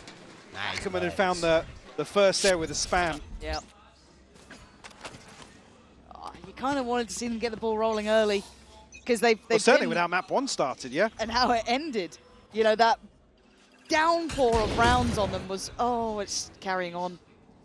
There we go. Yeah, he's not backing up. No, Jaw is kind of feeling this one, and he's been played in further. The paranoia will not dissuade this positioning. Yeah, this man is going to have an absolute game, and G2's confidence just growing here. You're going to get punished, but sadly at this point you are feeling this one's almost wrapped up with a bow. Yeah. No chance to recover that weapon either. It's on the back side of the smoke here. Come on, Demon One. Show us something through mid here. Oh. No drone something instead. Leaf's closing in. Just toying with his food. The eventual death is coming. Oh. Have a seat. Oh! Have a shot flex in. All right, hold on. That's a big weapon recovered. We're in a 2v2. Well, Sheriff and the Bulldog certainly doable now. 14 seconds on the smoke, though, but still, we know that they've got free access to this site. Valen on a stinger as well. You're not going to see him necessarily commit to this unless he can catch a timing, but he's going to miss it from window. We'd love to see them get a little bit of a fight back here, given an opportunity, making an opportunity, but Valen going to make this hard work. Made it to the site. Not going to connect fully. A little bit of chip, but Demon One closing in. He wants a fight here, and he's got one. 2 big kills this round, making the impossible seem possible in his hands. But Jorgamo, the one who looked lethal at the start of this round, trying to gap close back in, spots one, finds one. And the old teammates now having to go head-to-head! And Jorgamo proving just why he's still the big dog here. Demon One, unfortunately, once more put in a clutch situation. God, he did so much. Yeah. But it's Jorgamo to find 4. Absolutely shredding another round 2. It's DRG. Also on the other side, though, have explored mid aggressively. And actually, Jonah P going to get, well, not what he wants at the top of the rope here. No, certainly brought down. Valen wants to go. Oh, they look a bit caught in their ideas. Do they fight forward? Do they fall back? And right now, the choice is made for them. Spirit Zed one sending them back to watching the rest of the team fall down. Trent and Jaw, the last 2 standing. Burn out. Util nice and early here. Jorgamo has to go huge with the frenzy. Oh, that paranoia could not have been better, though. Quelling some of that aggression. Still sticking around, but these last 2... Oh my God! Jorgamo! There is no one like him! Absolutely unthinkable form! You write him off, and God were we wrong! He has abs. A nuisance still, this player is going to be doing all that damage. Flashback though, still getting active over towards it, and attention drawn for just a second is enough for Kiko to go down here. Big reveal with that neural fair. Flashback, so damn consistent. Put an operator in his hands, and this guy rarely misses. Trick's backing up here, but again, it's just 2 players to play this versus the 4 of DRX. You have the Hunter's Fury, but only the 1 tool to play in the post. It's going to be a difficult ask. Shock darts are going to be the first wave of things. Free and just full sticking this one. Half not, well, it's half earned at least, but it's a kill claimed. Half again, that's another dart. Needs to be dealt with, and Flashback just covering all the appropriate angles once more. Wide swing, and you're facing right into the boomstick. Flashback will punish you anyway. He looks remarkably good here with the operator in hand. First time he got smoked off, but then as the smoke dissipates, Kiko's taking fights in spawn, so he can't re-smoke for his team. And that unleashes Flashback. A 4K in the round. And he's been good in previous ones as well. If you give him a glimpse. From the side, has some assistance as well. And the hand of the flash trying to pop all the way out. It is being covered, cornered, as well. The dodging, juking, Flashback into the back in a 1v2. He's to try and spot these players out. And my God, he's magnetic right now. Time to jump. Could be poetry in motion. He's got that 1v1 lockdown and he spots out Camera's position. ADS Stebno comes down to the reactions.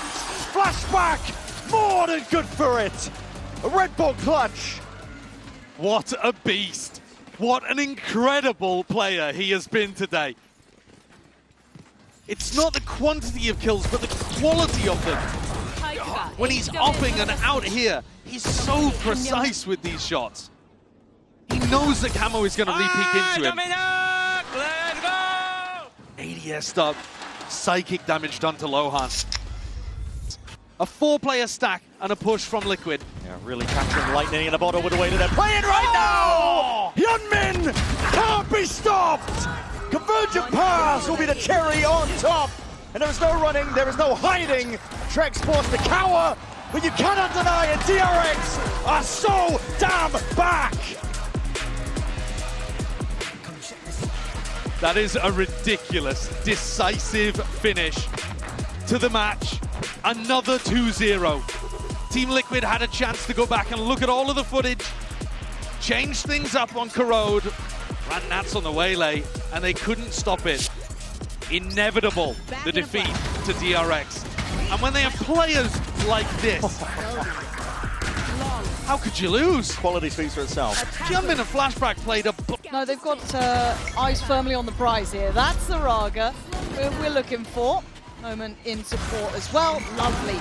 Good confidence builders here. You speak his name and he gives you one of those. Now, obviously, this is going to be a relatively well brought up XLG for this round, so you kind of expect the outcome, but seeing someone like Raga get started early, it's got to be great for that confidence again. So though, West Side a beast with the pistols. They can do any damage here. Maybe take away a weapon or two from XLG, but actually spanned off the corner there. Now down to 37. Gonna make things very difficult for him. Trying to min-max as he can, but I think the outcome is defined. 4 kills for Raga. A man that should be building this confidence and capability on these stages, round by round and game by game. Again, a very respectable performance from them up against Sentinels. Certainly got us right back on track. Yeah. And it wasn't a Sen at full strength, but a Sen that both sides faced and came out in a similar fashion. Certainly is. Obviously, bind for Giant X. I mean, this year in general struggled a little bit. Showers as the positioning actually deny on the plot. That's big. There's the strike as well. Liquid's going to fall, but Happyway has been caught. Westside taking no prisoners here, and rightly so, because in the meantime, Viva is doing this. 2 big picks, putting Cloud and Westside right into the crosshairs. Still, it's only Cloud, and Viva's had a round. 4 kills. He's been last alive so often. This time, able to get across the line. Another light buy. The XLG are able to win out. I mean, Viva just goes huge here. You see here the stun, perfect synergy of the utility here. Oh, that's magic from Viva though. Westside a victim of his own util. But what a round. Giant X will call a timeout here. As XLG no command to come through, but it's going to be a timing here. Raga going to sit and wait on the TP, but Ara's found the opener. Yeah, this feels a little too late in the day. Ara able to get ahead this time. No resilience and maybe a gamble of a call towards his stack on A, but it's not perfect. Raga in trouble by all accounts. How is he still standing? Finally put to bed.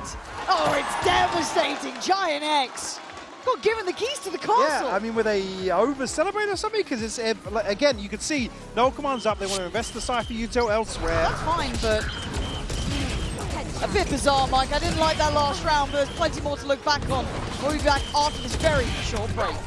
My ultimate. 1 enemy remaining. Eyes on today. He is a monster player. Spike down A. And he's always so happy to go and take an opportunity. Look at him here again. This time, though, anticipated. Yeah, Caesar defeats. Quick mop up as well of the available players. Leaf is just absolutely on point. Look at that. Whiff against him, he's going to capitalize. Pulls out a sidearm, teaches you a lesson. That's 4 kills for him. A flawless round for G2. Strong beginnings. Building up towards the Yoru and the Viper ult very early on here. Yeah. Both excellent. You're playing on defense side Lotus, and like Mimi was saying on the desk, it is their favorite side, which is a little unusual for Lotus, because usually we see teams. Are you guys even aiming yet or no? More on the attack. Oh, that's Okay. So, you know, will be falling. Still just going to be going into the B split. Trent, ready and available, at least with the salvos, trying to slow this one down. And Valorant straight from behind as well. The disrespect is palpable. And the kills are still flowing in. It's just unbelievable. The form goes both ways. It's just two teams that don't want to give a single inch. Valen is playing powered by spite and vengeance, I What think. it's feeling like. He was already saying, listen, I mean, a couple of months living rent-free in his head, thinking about that Bangkok finals, what could have been, what should have been in G2's minds. He said they made a couple of months of my life miserable thinking about that final, so now I'll do it to them. I mean, crazy that he's coming out and bringing this level of fire. Woke up early to be a hater, and I respect it. He certainly made this game interesting, and if he's playing like this, my God. It's taking everything from T1. Big clutch rounds, Easy's having to go above and beyond. Meteor just got an insane 2K to open this one up. And immediately undone. Yeah. Undone instantly.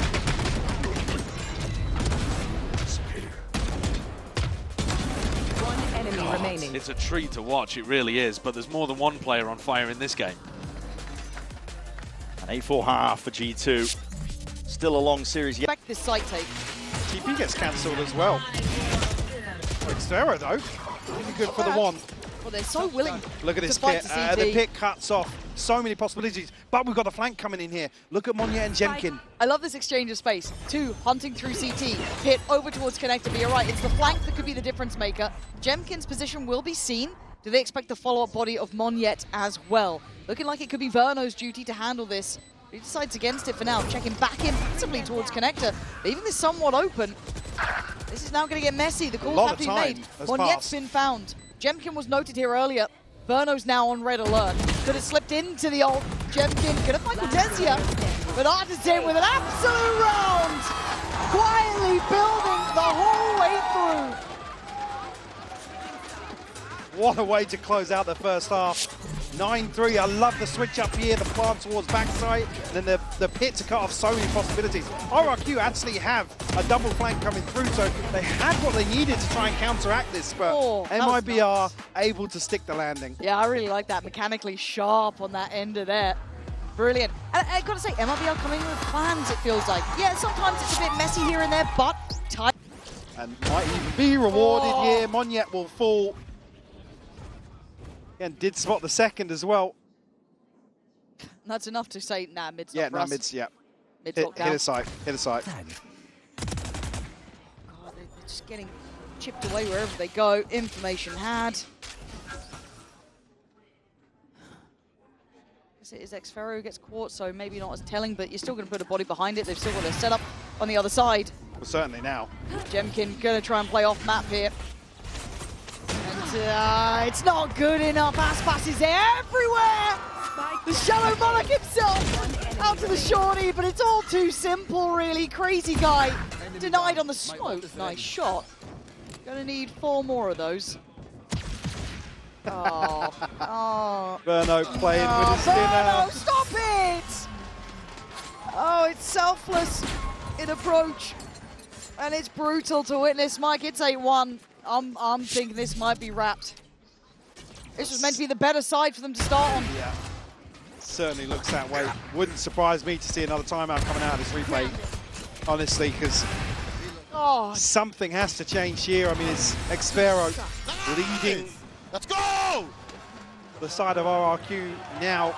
A couple of other members of the team barely on the board, and you can see the frustration. He might be. Oh. Great from Jemkin. That's the spark you want to see. More of that, please. Camera taken up. On the site, though, the problems haven't been getting to the site themselves. It's been beyond that point. Jemkin. Oh my god. Oh my god. It's Artisan. A shot in the dark works well. A barrel scene as well. Verno slowly creeping closer. He is the backline hero right now for them. Going to give away position to an extent with the owl drone. Can they hold this time? RRQ Cortesia already gets one. The crossfire's not looking good. Cushy caught in between a rock and a hard place. And now just down to Jemkin, who's desperately trying to hold on. Time on his side and a 1v1. That's better. That's the Jemkin we know can exist in this server. Finally, able to close one out here. It comes down to a Red Bull clutch and a 4K from Jemkin, the hero of their previous showing here on Abyss. Oh, but lovely. my God, was it labored. Yeah, it had to work for that. And it's only, yeah, a sigh of relief to get the second on the... This time, not revealed. And the punish on the first, but a quick trade. Great from Monyet. Next up, Zenom. Punish. This is better. RRQ starting to look on the same page. Verno. Big damage, though. Yeah, it's still possible. Hard with an operator, though. He's got a dart and a shock dart and owl drone. But he could wait for the cavalry, wait for support. There's a late lurk coming in. Take flight. He's got to deal with this trip in mid, though. He's going to reveal his intentions. That should spur things on towards sight. Wait and see when that dart comes in from Verno. That's a big intent. Shock dart through, yes. Speed now starting to... He turns up here. Waiting now for the first swing. It felt like they didn't have a plan on this. Jemkin just comes striding in through the smoke. First time in a minute that MIBR look lost without a plan. Jemkin, another 4. Back-to-back 4Ks for him. There he is. Now cements himself towards the top of the leaderboard for RRQ, and they impede him most in these last few rounds. Again, I'm a little bit worried when they smoke themselves off in main here, just in case something goes terribly wrong for them. I think we're nervous for a reason. Yeah. But kill. Jemkin again is the one you are looking for here. Oh, but the executioner of Aspas again! Just brilliance from this man. 6 bullets more than enough for him, probably. Yeah, it absolutely is. Aspas, one of a kind here. Flawless round, and it's just simply lovely. This is exactly the sort of form I'm talking about. Once he hits that 5th gear, it just looks as if he's walking on water. God. One enemy.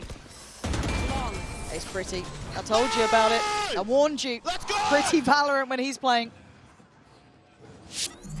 You can't. And it is. He has that showstopper close quarters. Chooses to activate it now. Plays a scurrying, but against the back wall. That's mincemeat made of Fallon. Jonah P. An attempt to answer that back straight away. Stun's going to be ricocheting, but a smoke in your face. It's a blockade that's put up in front of G2. It's really annoying being Jing and thinking about the fact that that drone can take away your ult at any time, but when it's used like that to flush out a corner and it's broken, just opens the door for Paper X's raise. Free game. And this round, I can't imagine it going the way of G2 now. In a 3v4. A lot will have to go right here, but Devi is already making sure that any sort of hurdles and obstacles are dealt with necessarily at that. Still G2 finding their mark. It's brought it into a 2v2. This could be the opening. To Nightfall. Scatters forwards, only to one tag. They don't know where something is there, but it's all being covered as well. Hell of an awareness, and the Seas connects. Forsaken's position notified. Armageddon. My God, the slightest of angles to play out of. He's alive for now, but he's got to do it now with just 34 bullets left. And the off angle of Jonah P. It's electric stuff from the Professor. And of course, the round where it looks like G2 might be down and out in a 2v4 scenario, they pull it back through. And there's an example of keeping guns out and punishing Paper X when they choose to take these opportunities. Here's Jing taking things into a 5v3, but it's these 2 kills here. Jing and Something contesting this B plant. Now you're nice, because they don't hit their shots, because G2 are ready for them. The round flips on its head. Devi's going to be watching for it. Forsaken also challenging here. Pixel angle, Forsaken. Faded out by the first player, takes off Valent's head as a result of it. Now, Wall's going to be tripped, and that double face does overwhelm. It's going to be a quick call out, though. Pac-Man looking to see if he can contain as well. Needs some help as well, calling for reinforcements and a bit of backup, and that is a TP behind you! It is manic stuff from Jorg! And he's not stopping there. Damage done, but in a flip of a coin, it's all turned on its head. Paper X and themselves up into this 1v2. Forsaken, quick cleanup. 4 kills for him. He has saved them off camera there. We're watching Jorgamo pull out outrageous stuff over towards Rubble, really giving Paper X a taste of their own chaotic medicine. And meanwhile, in the background, Forsaken has just gone to work, soldiering away, taking down player after player. That's a 2v4, I think, technically. Maybe a 3v3, but Forsaken team captain IGL Balin. He's out into the open, squaring up for that fight. It's an instant response. Balance straight there. Wants to try and take the fight to him, but the IGL dips him. In the process, pit down. Can't get the plant down. Gives him a bit of coverage. The Seize is good, at least with that connection, and it's gonna slow down these PaperX players, but where'd you call for? Rotations abound. They're looking to go back into mid, but there's a flank on flank occurring. This is a weird one. Leaf's gonna have to drop his pit. Jonah P. Oh, It's the timing. Just missed it. Wasn't on the sightlines. Device spotted out. And Pit's going to be falling as well. Quick scurry away. They know that B's open now for the taking. Might be a timing here for Devi up mid. Just like that, Forsaken as well wants to fill in the gaps. He's got that ult earned for that occasion. Horn. Taking up residency. Horn push back Devi. Forsaken, it's all on him. 38 seconds. Comes down to these kills. What is that? He's so good. Disgusting stuff. 30 seconds left. Playing and weaving around his smoke. It's made the B site his den, and there's only one more option really left for G2 to work towards. It is this B site. They have to find a way past it, but again, Forsaken! It's ludicrous. He can't be stopped! He's walking on bloody water at this point. That's just filthy.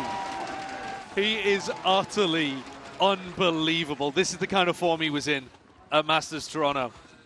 He's getting tagged by bullets left, right, center. He's taking unopportune fights. Like, he's won the round on his own, essentially, hasn't he? I mean, he gets to kill one bullet valid, ult to the other side of the map, and holds them single-handedly from getting any level of space or flat down. Choose to use it. Smoke off onto elbow. Thorn's going to be deaded off. Sees, connects. They see that. The trail points it out. Jing rebounds with a salvo as well. He's out into the open. Patman trying to help out as well through mid. Looking down this avenue. He knows where most of the ire is coming from. Devi shuts him down. 1, 2, 3 shots. He's looking for that fourth. His team helps him out for it. Sublime stuff from Devi. Looking incredible there with the aim and the reaction times. Nothing that G2 could do about that. So focused on dealing with Jing on the other corner.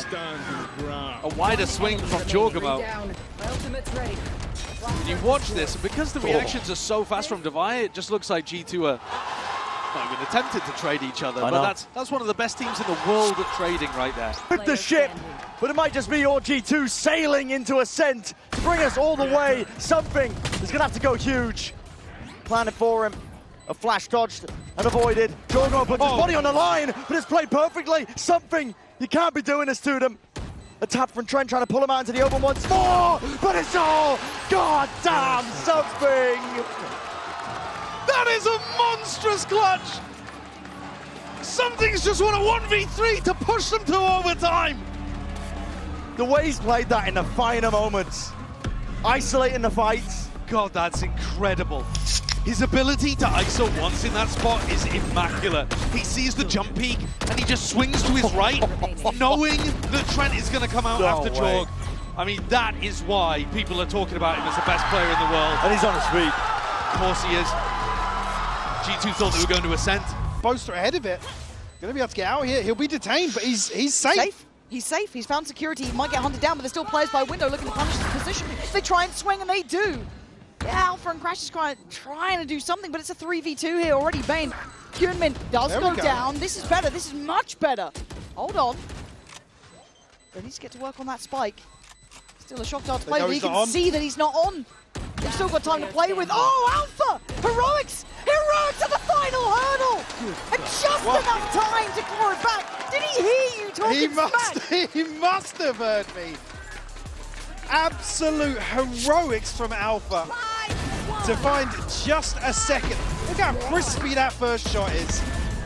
God, but it took that level of elevation to get Fnatic their second. This is the first half. Let's find out how quick the second is. On his toes, 20 seconds now. Barrel now seen. Pre-fire and a shock dart swing from backside. This is great. DRX looking deadly, but Alpha breaks in. 13 seconds, but down to just one man. 10 seconds and a bit of a dream. He's fighting for it though.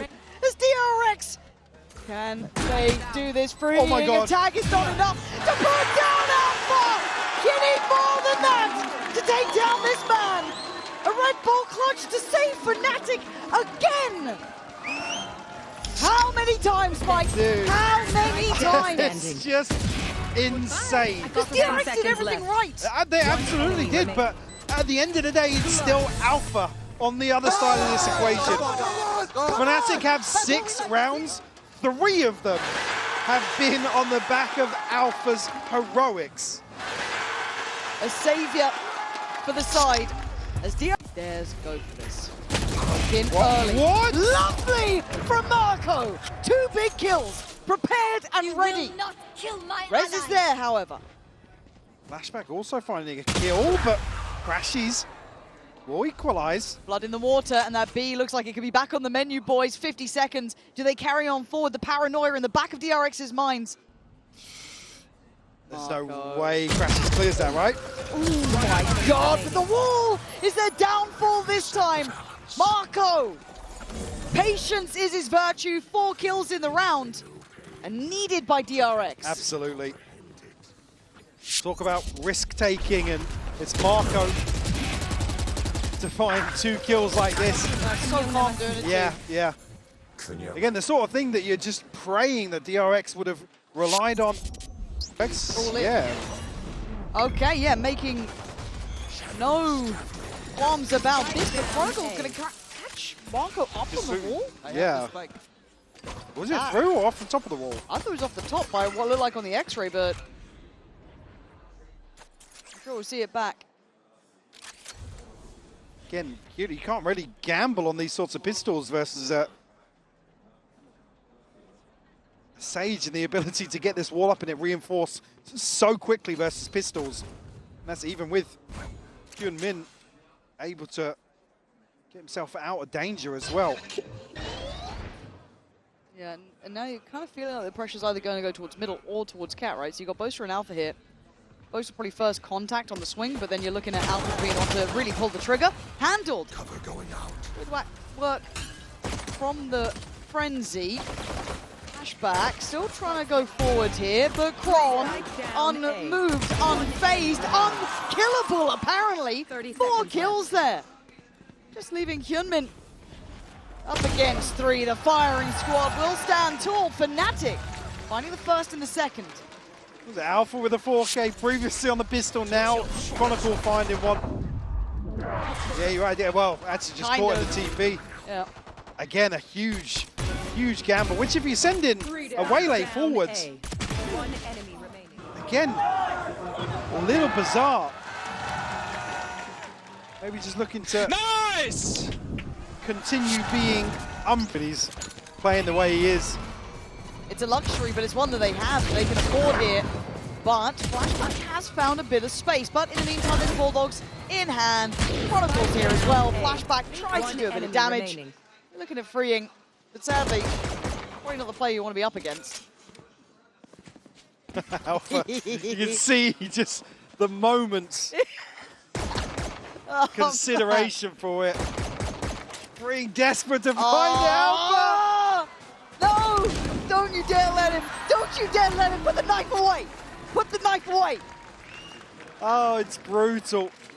That's a mental boom right there. Yeah, and it's that sort of thing that makes you think Fnatic feel as if they've got this one in the bag now.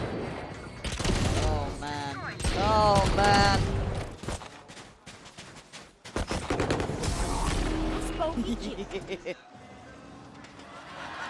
Oh, this is scary times. Odin's coming. Gone here for this potential defuse. As Unseen able to find one, Boom, then he caught the slide forward. Rien's here within the pit, able to find one. Boom, the last one standing, gets a transfer. Managing to find the second. And the bite will claim Verno. And just like that, the round is theirs. Everything thrown at this. It ends in a Red Bull clutch, just no one is left standing. Heretics get themselves a second round win, but at what cost? By the narrowest of margins. Woot plays this pit brilliantly. It looked like for a second the flood from MIBR was going to wash this round away. But no. Offensive setup that you'll see a lot of people run. Punish! And that is a big punish, isn't it? Cloud backs away from that corner and then tries to jiggle jump peek it for info. It's going to trigger Giants walking down mid though, because they need to be proactive and make a play here. Yeah, a little walk down mid, looking for that information once more. We'll see how to get this one going. Might be able to catch a timing here while Energy slowly walk their way over towards the C site. Giants have missed what's going on. Yeah. They think that it's still coming in towards A. There's a cam that can be tapped here for Westside. He's going to see all of those players on the mid map. It's going to be an open sight here for the taking. But as soon as Som gets this Viper Orb up, I like the idea that Giants are going for a reflank very quickly. Yeah, it's already a stun as well. It does spell it out. Backside plan going to be called for by NRG. Fights to be taken. It's Brock. He's given that open sideline. Grabinho is going to be taken out. They know that Ara's in the vicinity. Fault line definitely avoided. Sidestep for now, and those shots as well are hammering into the side of it. Giant X, I mean, they can't withstand it. There goes the flank. Ara had to be that constant pressure because retaking from spawn, almost impossible. They've got a high, low, higher, left side, upside. Five-player stack facing. All over the place here. It's a flash to dodge. Juked across the board and Brock with a 4-piece to open up our pistol round. You can't be playing any of these sites for retake, really. When you play against the Viper composition, it's tough. It really is. You've got to get a lot of proactivity going. If you're going to play retake, you've got to be flanking. One enemy remaining. But Brock did a great job with the Sheriff in hand on this round. Controlled what was going on there. 4K! Woo! Going to be selling you any sort of comeback, we'll say. Well, it starts on a pistol. This one might finish on the pistol. Yeah, it very much might. Here we go, sending it forwards now. Ara's going to be blinded up though as a result of it, but Westside with a punish. It's a team that's looking to get aggressive. They got those flashes and taking the fights forwards. Pistols in hand. Still, you got to maintain your composure. Mata's being overwhelmed, and the shot's just going wide as anything. Giant X setting the pace now, tempo forwards, but oh my God! No way! There's no bloody way! Kill this man! Someone get rid of him! Somebody, please! He's 17-1! Give him his second death! It was your best chance in a long while, Giants, and now Cloud is going to run about. There's no world he gets a collat and then Get another the hell kill. out of here. He was getting swarmed on sight. Look at this. Cloud, I beg the you. link being filled up. Cloud. I beg you. He's weak. Got to be feeling the pressure from this. Brock is weak. We'll go down to one shot. Honestly, if I'm Brock, I'm baiting Scuba so hard right now. It is Scuba taking points. Taking contact. Cloud's wrapped his way all the way back around. Unexpected in terms of the position, perhaps, but it is being covered. So now... Bro, Brock's in a different zip code. Yeah, anticipating. Could be garage, could be main. It's a tap to try and drag him out wide. Cloud is smart. Patient play from him. Really biding his time, and now Brock steps forwards here. Cloud spotted! And Brock gets 4! Okay! What is that? He's immortal. 18-1? What He is is, it? yeah, 18-1. Sweet, cool. He's Yep. simply immortal. No. How is that collat happening? Show me that again. What? Yeah, players See Grabinho. lined up behind. I think it was Westside just doing backflips behind like a magic trick. He just popped out of nowhere. He's got Found the no one. reaction. Yeah. 18-1! Yeah. Yo, come on, bro! Chances. Som, you've got 4 players in front of you, and what's your decision to make? A lot of sound cues, a lot of you two being held down, and nobody looking! Som cleans them all up! And almost controls it down for the ace, but a 4K will do the job nevertheless. That is just absolutely unbelievable. Domination on map 1 for NRG. And not pushing spawn or waterfall. The tap. Now an attempt to punish Grabinho. Hello! He's entered the server. Plan can go down now with no more problems, and that's an ult earned up. Cloud lets it loose. Absolutely everything to try and keep them into it. Nightfall scatters just the one tag. Stomp forwards now. Spraying them down. Kind of looking for the reposition as that door opens up. Trying to threaten that they could be approaching from multiple directions there. That paranoia also sweeping, and Giants have got their backs against the walls. The shots need to be landed, and landed they will. Damage done. Grabinho is the one to stand up. In a round like this, keeps his team alive and active.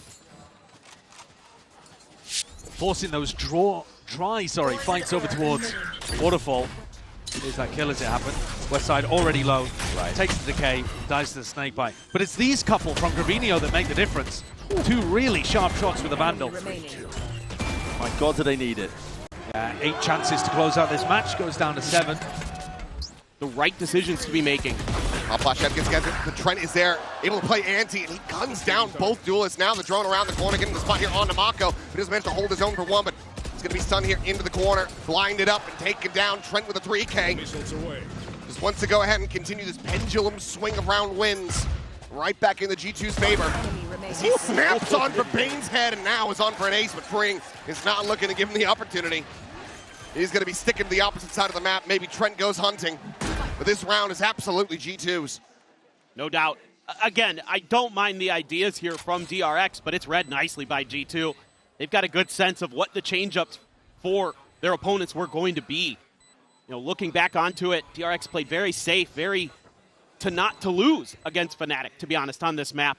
And in my mind, I'm thinking they've got to turn up the pace. They got to get aggressive on the defender's side sometimes to at least get it in the minds of their opponents that that's something that's going to be possible, to make them a little bit more cautious about moving around the map. So it's not that big of a deal in this round, especially because you've still got money behind this for DRX to go into the next one. It's just a matter of freeing. Can he come through here? Trent's on the hunt. Running out of time to be able to try to find this one, but he's going exactly to the right location. If he swings around this corner just fast enough, he's peeking in, and he will get shut down. Freeing will retain his weapon. Asking, well, what was that? It's a great turn of the flash. Needed a little bit more behind this, though. Just one flash. I feel like you could have dashed Hyunmin up and over. He could throw the saturate into that corner position where Trent was standing, maybe. I think you can add a little bit more layer to that C main hit. Hey, that's but my really dog for DRX, right there. with this comp, when they're the most successful on the defender side, it's getting aggressive early or disrupting plants. Those are really where they, now the Jogamo ult. And here we go again. Has it at the ready, has the spot here on the Freeing. Quick exit here around the corner and flashback dead to Valon's hands. Didn't even really need the jump. Jogamo gonna get caught with util. As the Seal Garden now going to be invested. Spike not planted. This allows for DRX to quickly flood back in. Stop that spike from going down. Well, shorties in hand. Valon here around the corner. Looking for that first one, but it's going to be Freeing. Finding himself a third as Leaf also does get taken down. The 4K now coming green. Freeing. One bullet has to get the reload. It's on for the ace. Spike is stranded. And almost certainly the round over. Unless Jonah P can take him to school. Just doesn't know. And all three players are forward here on the site. Prowler gets the scout onto one. The close angle and the counter spam. It's going to be Bane to take it away. I don't think Freeing going to be too bothered. They needed that round. Still though, you can see why G2 likes this map, why they are very comfortable to pick into it. It's not surprising to me at all. I thought for sure this was going to be their pick against DRX. The double duelist now getting ready to go on the attack. DRX needing to run this back in a big way. They found that opening pistol. They're going to need to find it again. This time, not drop the anti-eco. Try to see if they can turn things around. Mako, though, okay. ADS'd in. Doesn't really find any damage at all. Mako armorless, able to just somehow dodge his way through all those. Oh. Decent little fish damage there. Flashback taken down to 49. Oh, that's going to be a spot there on Mako now. You can see it. Identifying factor is Jonah P. Re-swings back into Drake. 2 kills going to be cleaned up. Finds himself a third as well. Spring will be able to deny the exit from Jogamo, but now it's he and Mako.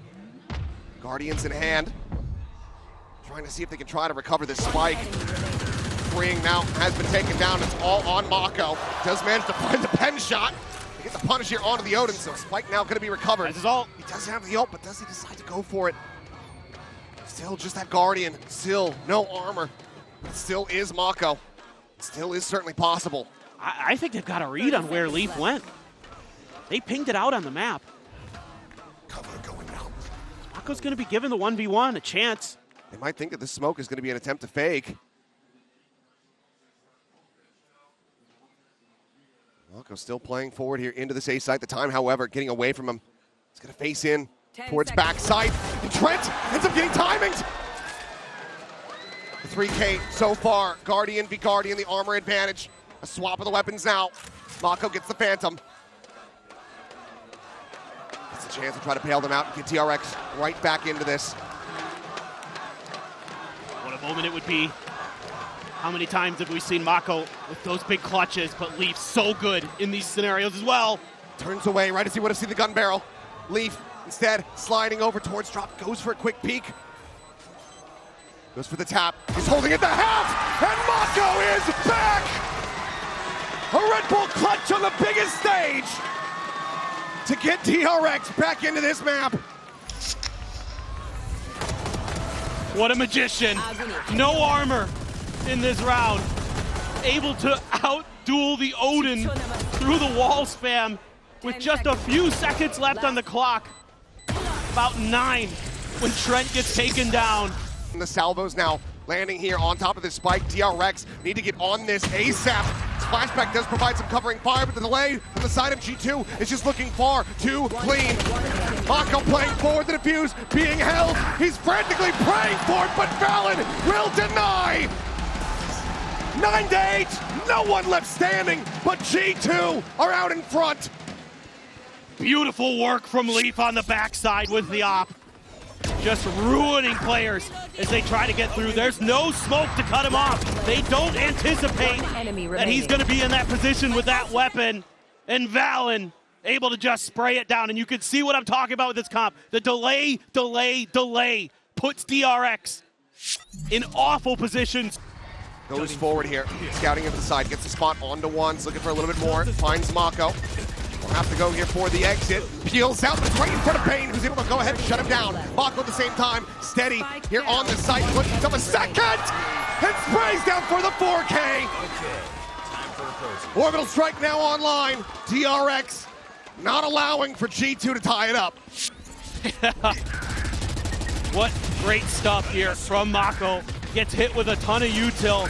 Bane's there to at least cover Jog's exit from the dimensional drift. And they just line up a bit for him too. Nice! I'm gonna give a shout out to Bane. He was with really good support util.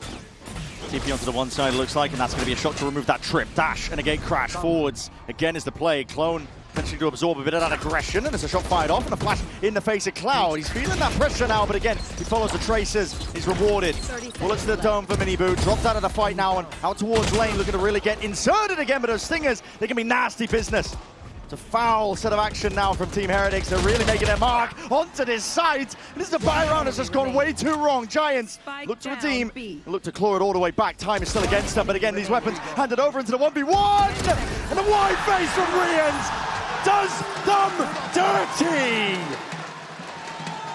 a 4K Red Bull clutch again. Get out of here. He's a monster.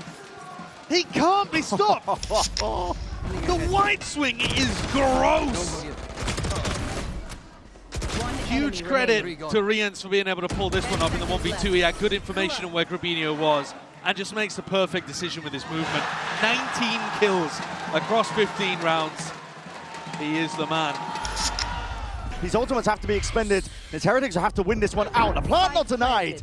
They'll push back onto us. So will be that extension. With a kill claimed, Woot's done enough damage. Boo scrambling backwards, looking to try to play towards his ult and a molly. Hello. Wall propped up in your face, though, is going to make this one even more awkward. And that Gecko Flash just dissipates right at the wrong time. And that one, there needs to be players fighting forwards. What a play! Heretics take it off the back of timing, and they take it all together. Leaves it down to Flickless now, and it's a 1v3. What's a 1v4? Has to ISO these fights, and Woot is locked in. Prime position. Rifle well trained. Talked about the fact that Team Heretics needed to be able to win a round like that. The manner in which they win it, though, just super decisive, all pushing through the Cosmic Divide no at once. hesitation. Nah, Giants were not expecting to be pushed by 3 players at the same time like that. Giants, though, still the team that's more in control here. Showstopper going to be coming late to the party here. Maybe with a Stimmy to try and help them out, but with the vulnerable applied. Hold on, that's a saturate, and guess what? Ara straight up floating into the air. The fight to be taken. West side. Oh my, this guy! God damn! Had to be the savior there. Yeah, he has, hasn't he? Spike denied at least with a plan. That was just from that molly. Dropped down, but a 3v5 to work with. Heretics trickled back in. The pause played by these Giants players. Tap again, looking for the next response and reaction, and swinging from the wide. Yes, Grabinho's there. West side to join him. They combine their might. They get control, and that plant back down. Boo. Not much to do in a spot like that. West side's not finished, if you know. Drags him right back. Claims his life. Flawless here for Giant X. What a huge punish in this round from Westside. As the hinder, as the saturate goes out, Benji tries to run in and finish off the Ara, who got caught by it. And then Miniboo decides to ult, and they're both just in horrible positions that Westside punishes. A little bit maybe of... Body's onto it. Boo to defuse. Snakebite to try and push him back first and first most. The molly at their feet. Woot's gone down to friendly fire, and he's forced ticked it again. Boo! He tanks the Snakebite and wins the round back to back. The ways in which Heretics are coming away with the victory in these couple are going to be so tilting for Giant X. What a flash up and over the top. Pressure onto Ara. Work. That is really nice, but I also, yeah, credit to Benji in that spot. You mentioned it, he died in that position before. Grab netted, snake-bited up. The nerve to hold it down in a spot like that has dropped. Oh, he walked through there momentarily. Man. Gun barrel, yeah, had been spotted somehow, but still not going to be found. Now he's going to try to do it, but Kayak already had identified it. Manages to take him down. No damage suffered. Batman lingering here within the nebula. Swoops out. Kayak is just everywhere, all at once. Right now should safely come through. Double approach out of showers to try to see if they can find any damage whatsoever. Being in range with that Stinger, not going to be able to find a damn thing. Sheriff's in hand. High spot on a 1, but something now going to be taken down. Jing pushing forward, able to establish some control here in lamps. Weapon can be recovered. Load has to be committed to. Kayak Oh my God. continues to play around every single angle on this site. A massive 4K to deny any thrifty antics here from Paper Rex. Fnatic, they get up to double digits. He is everything right now. Unstoppable. Just so clean with this Vandal. He is hitting every head that he looks at. And reading Forsaken's. Finally, the reinforcements arrive. Oh. He just... What? What? It went through the clone and it crashes. I'm at a loss for words. That is incredible. Something at the same time. Draws down the shorty, plays within the nebula, is able to find Poster. Now he's going to be looking for even more. I can't believe that we just watched that. Dome at the same time, able to find Jake, takes him down out of lamps. Kayak, able to find Patman, but something still breathing, still firing. Gets himself a third. 30 seconds left. On for the ace. That is just so damn unlucky. Spike planted. One shot in the chamber here for something. And he puts it to damn good use, finds it. Comes for a jump peek. Doma just plays it quietly. As the crowd erupts, calling for the ace, but I'm not sure if he's going to check this angle. And as he does, he's met with his demise. Again, at the ready, he's going to be committing into this one. Doma wanting this clutch. Forces them back, but he's been taken so very low. Needs to try to get the spam kill, but runs low on bullets. It's just 12 health remaining. The Swain coming through. Forsaken offers up his life to get Divide the kill and give Paper Rex the round. Well, finally, something able to come alive and have one of those huge rounds that it seems like he's just always good for. That is just unbelievably unlucky. I don't like to use that word in esports. Yeah, but that one is.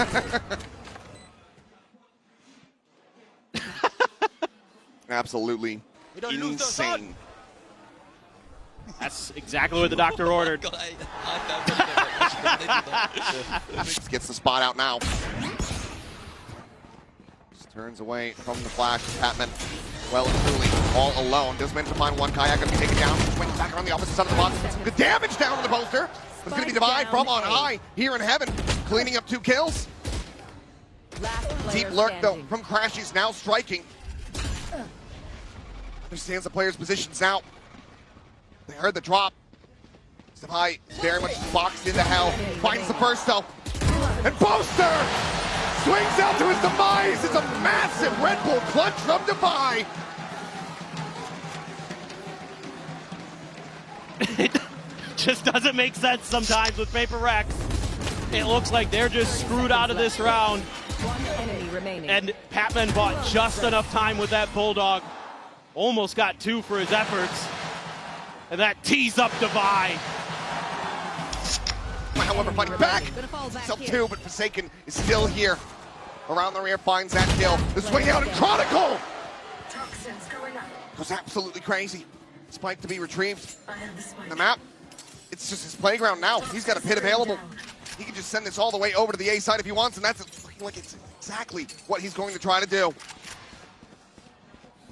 Dimensional drift here for something, so we'll be able to get the spot out, you would suspect, but yeah. Do you he go hasn't for changed it? any weapons. He still just has this operator in hand. We expect there's going to be a shorty behind this, and there is, but he's been spotted, and Chronicle clutches up.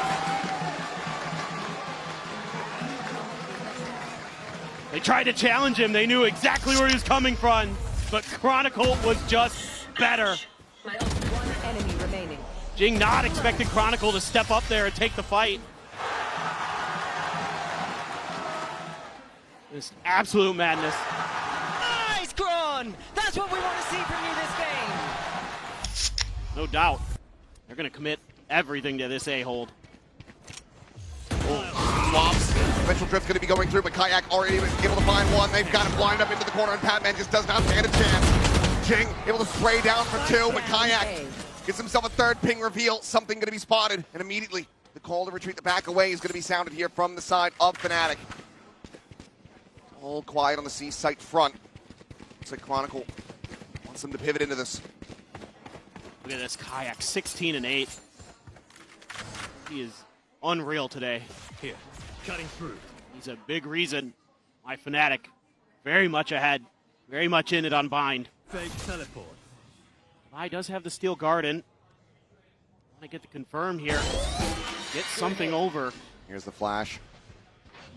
He's going to push forward. Crash is just watching for this, so Steel Garden be damned. Revealing area. No chance to use it. No patience found. Something now. Needing to pull off his own little 3K clutch, but Fnatic won't let him do it. Kayak gets himself a 4-piece. 8-4. Way out in front here at the half. Fnatic looking alive and well on their map pick. That Paper Rex looks rattled. This round right here, catching him off guard. They weren't ready for this timing. Right as the drift was going. Jing just tries to go for the big hero play. Patman's having a bad time. A rough half here for the side of Paper Rex. Been cleaning the pistol so far, and it feels like they really need another one. Back to throwing everything they can at this round. Kayak still with the Outlaw. Here we go. So much tucking back, now scaling forward, gets the catch. Forsaken's dead. Finds it, dips away. A 4v5, now a 3v5 is something. Also falls, Chronicle blinded up, but gets a spot, gets Divide, goes up back, clutch, and the shots are too damn crisp! A flawless finish, 13-4, Fnatic. They might not have Alpha here, but they have tenacity as they send us to Lotus. That was absolutely brilliant, top to bottom. Something now getting posted back up. Finds the first, gets the second, gets out of dodge. Chronicle able to peel one back. Forsaken going to be struck down, but Kayak is down to 11 HP. Still a smile on his face. The blood is in the water. The Sharks are here to try to feast. Chronicle with another nice shot. Needs 3 more of those. Patman hot on his heels. Bit of damage there on the Jing. Pivot back around. Finds it, and that opens up this A side. Chronicle. Is he doing it again? He's got the pit. And he most certainly should pull the trigger on this. There's no pain shell, just a boom bot to try to get him out of this one. He still has a snake bite as well for delay. Plant now coming in. Paper Rex getting themselves here pretty quickly, but the pit now invested. This Chronicle looks to do the impossible. He reads that. Boombot avoided.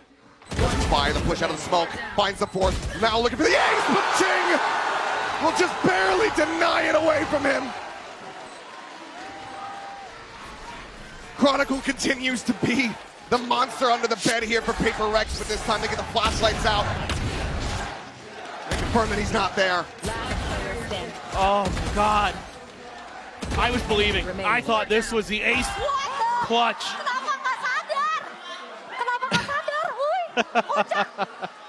But still falls back. Does he go back in for seconds? Pinged out though, he has to respect it to an extent. Deep flash, they want to go hunting. Oh, what it's a read brilliant from Aspas. One of a kind to get them to and put them back at a player advantage. spot now in. Rotations are on the way. Brock, though, thinking about the flank. MIBR have been doing this every single time. Ooh, play up. He doesn't know how many. Aspas still very much alive and kicking. Let's have support as well now through CT. Standing ahead. As Verno starting to tighten this retake here. Brought back to the wall, getting revealed now. How long can he live? Trying to outstay his welcome. Sees another target. Scuba there takes away Verno. Paranoia in. How much is this going to come down to a 3v3? Aspas, he's on for 4. He aces to keep MIBR alive. There is no one like this man in the game. That is an unbelievable ace from Aspas, alone on the B site. This guy is leading champs in ACS, KD, KDA, damage per round, kill per round, and he's just ace to keep his team here in the upper bracket. Bow to him, he's also broken the record for BO3s at a global event by acing. Tested soon enough. They look like they want to square up for the engagement. That is a fight to be taken. Hyunmin! Hyunmin! Never to be outdone. This kid is shining on the biggest of stages. And to open up a pistol round with a three-piece like that, what a statement to make. His ability to just adapt to the big stage has been incredible. You need people like that. And now Flashback tested on the other side. Boaster the better. And that's opened the path towards B. Boaster has found a bit of an avenue, but Hyunmin is going to be hot on their heels. A hinder, bit of a catch there. Boaster slowed down to a crawl. 30 seconds left to play with, to work an advantage potentially, but Fnatic are being surrounded on every single front. They look like they want to go prodding back into Hyunmin. That's the last player you want to tangle with. Could be looking to square up to him again once more. This is an opportunity for an ace to open. Denied towards the tail end, but Boaster has no chance in hell of carving a path to success here. The seconds are dwindling, and with it, cements victory for our opening round of this lower bracket finals in the hands of DRX, leading nice and early. And that's got to feel incredible to come out here, playing for a chance to be in the grand finals and come out with almost an ace. 3 HP away from one, and it's not going to be on the stats, but it essentially is. Hyunmin, the level of individual impact late on in this tournament has been absolutely absurd. He's kept all of that momentum going. I mean, he saved them yesterday. Yeah, he was insane. Here comes the breach ultimate. Rolling Hunter, Mako, he's still holding down a conversion path like you said, and that sets it up beautifully. Mako strikes where it hurts. Slowed to a crawl once more.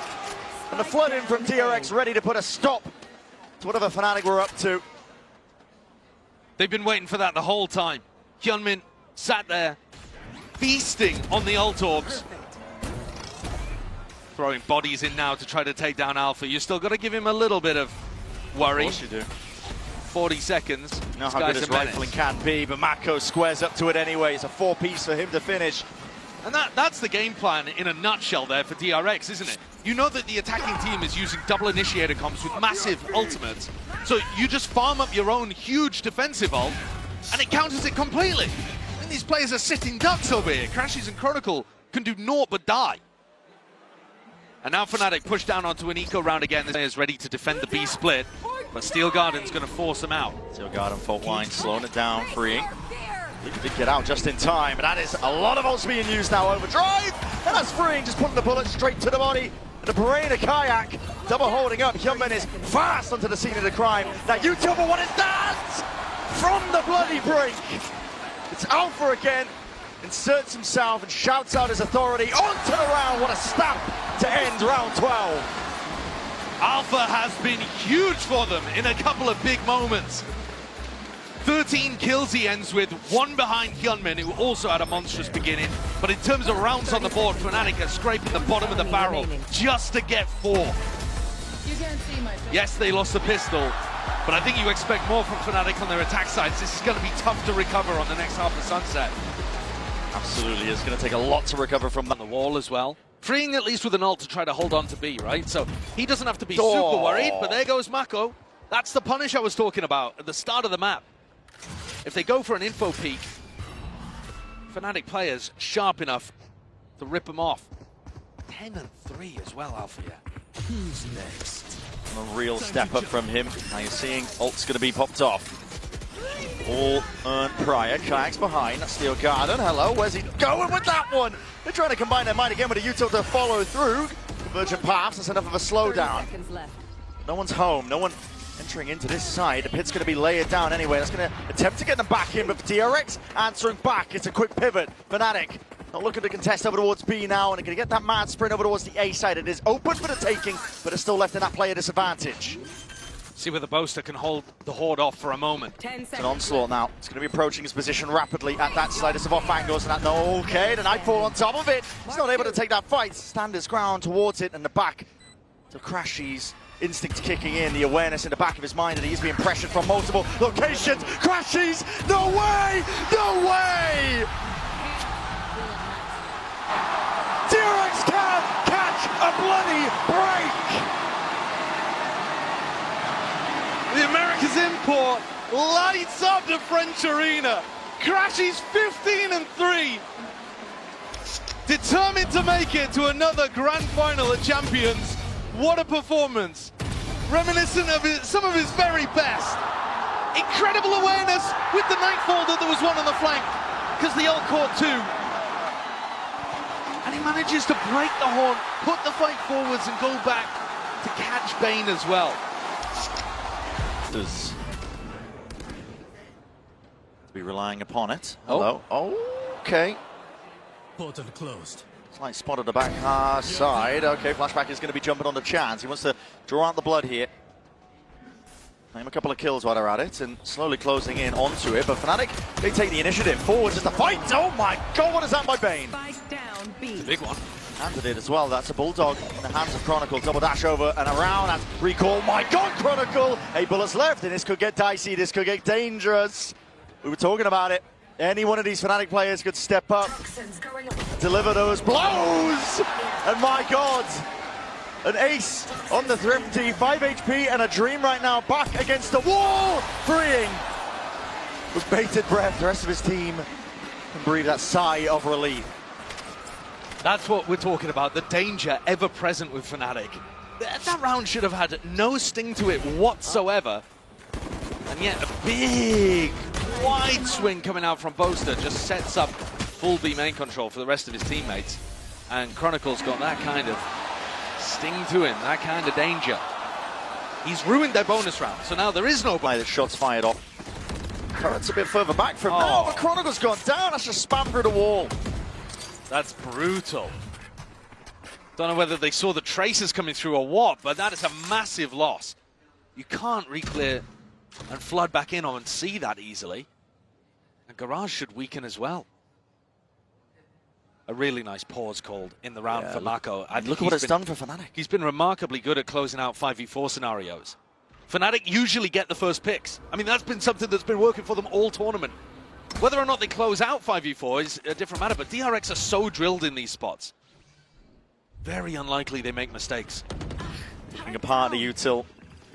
Hold being dismantled here by Alpha, currently sitting at 0-4, but he's going to get his chance to shine soon enough. They are starting to go into the stacked area of the map. Yeah. Recon broken and DRX sniffing this out possibly, but don't have too much room to maneuver. You can't go anywhere here. You just got to re-hit. Comes down to this fight taking us an off angle though, and this is disjointed. Freeing, he's not ready for the trade. Almost immediately off that back. Fnatic forwards again. Alpha wants to step up even more. Cage in your face though, and this is damage being dished out on either side of things. Crashies! It's two instantly layered out, and Freeing takes the right time to strike. Patience played, but doesn't have control towards the back of the site. Boaster left turning around, looking for the time to see if he can deal that death blow. Denied for now. Freeing spotted out just from that barrel, and the shots are going wide. Boaster still with that control. It's going on no way! Mako! He's done him dirty with that one. IGL v IGL action, and the running and gunning is what's saving them in this. Kayak in a 1v2. And no one willing to give him that sign of life. No one willing to give him that fight. Oh, Mako! it's illegal! Can't be doing it to him. That's a red card! What on earth has he just pulled out to get DRX up to 5-0? It's disrespectful, isn't it? It's revolting. There are a few traces there that detect Chronicle. They have over an 80% win rate when they get the first kill across this tournament, DRX. Yeah. And you see that even when things get really sticky, somehow they find the tubing of a comeback happening. Tension is there. It's an A lobby fight that's going to be called for here by DRX. A lot of util being thrown in to make sure that they can try and win this one out. It's given up and conceded the space by Fnatic. Very willing to absorb it, look in other directions, see where the cracks in the defense might lie. Placing swamp grenade. Swamp grenade out. The clearance. I mean, Alpha's very much alone when he's taking a fight like this, and he could be overwhelmed rapidly. And look at that. With the rifle in hand, it's Hyunmin who will lead that charge. There's only two of them in the hands of these players. Swapping around with the weaponry as well. That Outlaw will hit the deck. Oh, Mako's on 1 HP. God almighty. I mean, he needs to chill in that position. It's a 5v4. You don't need to try to double down. The weaponry's not great, though, and that might have been why he was trying to take the incentive further and further. Deep drone. Spots it out, but again, there's that uncertainty here for TRX, and it's all about how they hold on to this one. It's Bane and Mako, though, the ones without guns, and they're trying to find this one. Mako, bullet to the back of the head. No surviving that one. Big reveal, and they are just so damn unaware. Crashies looking to take over this. He's a big game player, and he makes big game decisions. He's just contacted fully in on A. With the pit drop down as well, that surely should be it. Flashback attempts to be that playmaker. Inserts himself back in when Chronicle was occupied with the ult, but to no avail. Hyunmin and Free now left in that 2v3. Dire straits. Got to try and spot where these players could be behind him, but again, there's so much to account for. And Hyunmin's not even attempting this. No. So it was all on Freeing, hitting something completely bonkers. What a play, what a risk to take for Crashies there. Thinking that Fnatic would go for something unusual off the wall like that. I mean, there's a major weak spot right now at DRX, is that, listen, when their money is bad, and they're working with just pistols, maybe a rifle or two, you don't see the same level of creativity that you do from other teams. They're left drifting around like this, uncertain of where they should really be holding. I think their early round idea was quite good. I like the trap play over towards B main to put pressure onto Alpha. It just never went from there into anything else. Yeah. They weren't immediately trying to be proactive. An extra star. I don't really know what's going on at DRX. They need some sort of hit back, okay. Sure. That's one way to do it. If just the hit the start shot. hitting. Maybe signs of life yet. Come in, you are hard committed. Let's get the info he's looking for. There was a smoke blooming in his face just before. 2 recall stars. He might be tempted to push back in. Those recalls might make him think that Fnatic have left. Looking like it, but no, disengage, pull back, and away. Well, I think partly the reason why they're happy here is because Bane's jiggle peeking towards B long and getting them good info. So it feels like it's still going to end A. Crashies, hold on, what's going on here? There's fights to be happening across the board. Towards this A site, Sowers are sent flying forwards up into Lamps. Hyunmin, hard committed, tucked tight, and that is insanity! He's up for an ace and around like this! And he's pulled them straight back into the game! What a timing for it. They needed an adjustment. I'm not sure they even had an adjustment strategically, but he just went out there and killed all 5 of the players on Fnatic, so that, I guess, will get the job done. Brent, still though, no one on DRX out of their seats. No one on DRX, from what I could see, particularly popping off either. For this crunch, look at Alfier's position. He's just backed it up now. He was thinking about going through the TP. Lash Prowler, and there's a squeeze occurring. Out from the short angle, double dash up towards the top, Kayak. Tight, again, he can't actually escape out of that spot. So the spam is enough with the traces. Chronicle forwards again. Chronicle! My God, man! Flashback now is going to be forced to answer back as best as he can in a spot like this, but it's just too much! The trophy cabinet is brimming for Kron. A man like this, and he's rising to the occasion for the chance and the challenge to take it all the way. He's a guy that just seems to get better the more the pressure is applied. There's a reason that he's been on winning rosters time and again. I feel it. He's actually going to terminate them. 16 and 6. Look at some of these shots, how sharp and quick they are. He's just locked in. He really is. He's in the flow. Time to jump. Here comes that ultimate. Where's it headed? Looking to try to put pressure onto those B anchors. I've never seen a team exploit mid this much, right? This deep as well. Looking to pincer towards that B side. TP gets taken, he wants to take it towards that back B. But still, there's losses on the way. This isn't comfortable. Something they want to find Mini-Boo, but they did lose out on Jing. They've walled themselves off from being able to go back into the A site now. Can they go Cat maybe? But then you'd have to go through Woot. Oh, that's how you go through him apparently. With surgical precision from something. And now he wants to catch the rotates, keep them locked in here. They've manipulated the map so well. The spike on the way and something's still firing. These are the glimpses, these are the team that strikes fear at your heart.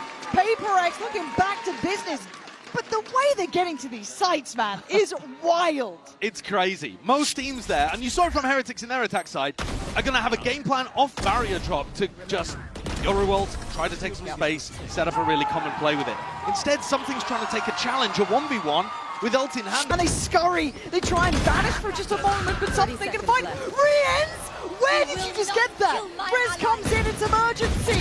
Call the cavalry, call the support. Patman barrels in, he wants some. Leaving just Woot alive now, 1v2, 2 bullets. He's seen him. Jing spotted, 13 seconds. Woot's still alive here, but Jing, known for these miracles, brings Woot down to size. He's going for the plant. This is outrageous from Woot. Massive impact. You said he's a danger. He absolutely is. That is an unbelievably good round from Woot, and Rian's also being able to pick off a couple. Jing, oh my god, it's a Kalat in A main. That's disgusting. I think Alex and Minion will be horrified at the call though, to go back into a full stack like that. You see the frustration there on Alex's face. It is something that PaperX frequently go for, and they just... Could, but it looks like the flood's coming nevertheless. PaperX at the door.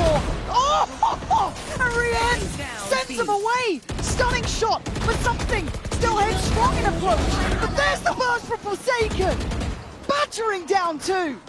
That is such a sick TP play from Forsaken, and it's still a 3v3. Woot could do damage here. PaperX have taken a pause, trying to be disciplined, trying to bait Boo into a fight. Woot could be a legend here if he's able to pull it off with the op and the knives. But he needs his team to keep them funneling towards him near on, get that support right, but they want to fight on CT. The right choice made! That's Forsaken! Wanting to get 5! They've got a great idea where Woot is, and they're leaving him stalking the final prey. Can Woot survive? He cannot under the pressure! Forsaken! 5 kills! Tying up the scoreline!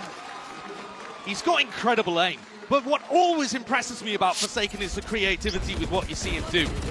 How is he here? Look at that! He's in such an aggro spot. Throws a smoke that blooms out on market, gets the TP into it.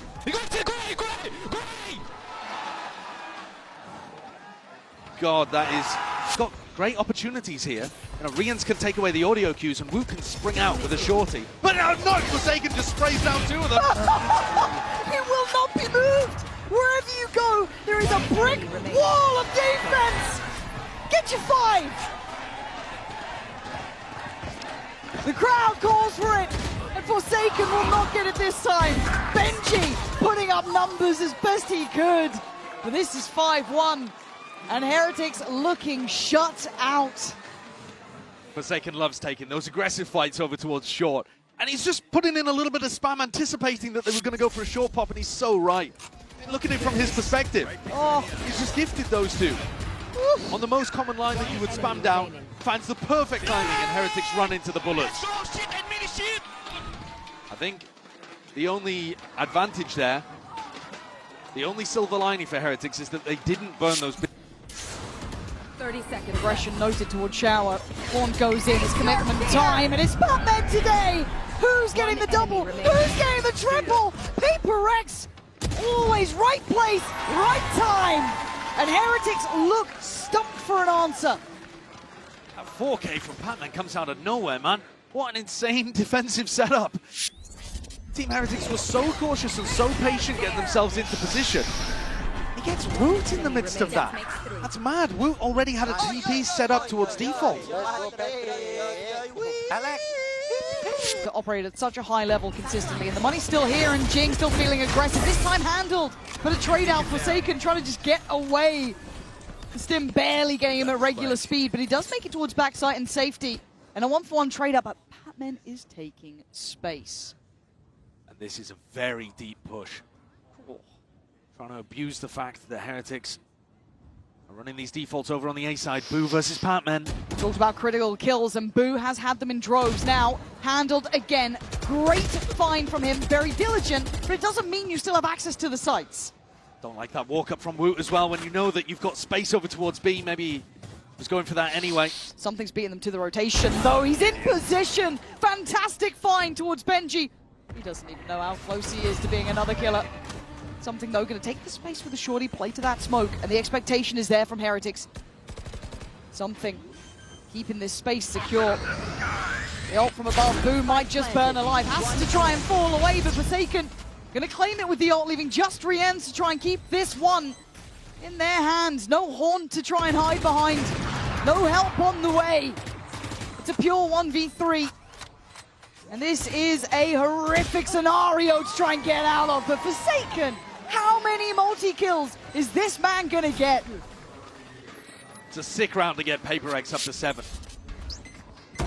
But it starts out here with both teams trading their duelist. It was a good punish on Pac-Man too. They realized that they had an open B site. Maybe another opportunity for Boo to slow the game down there. But he decides to send it onto B.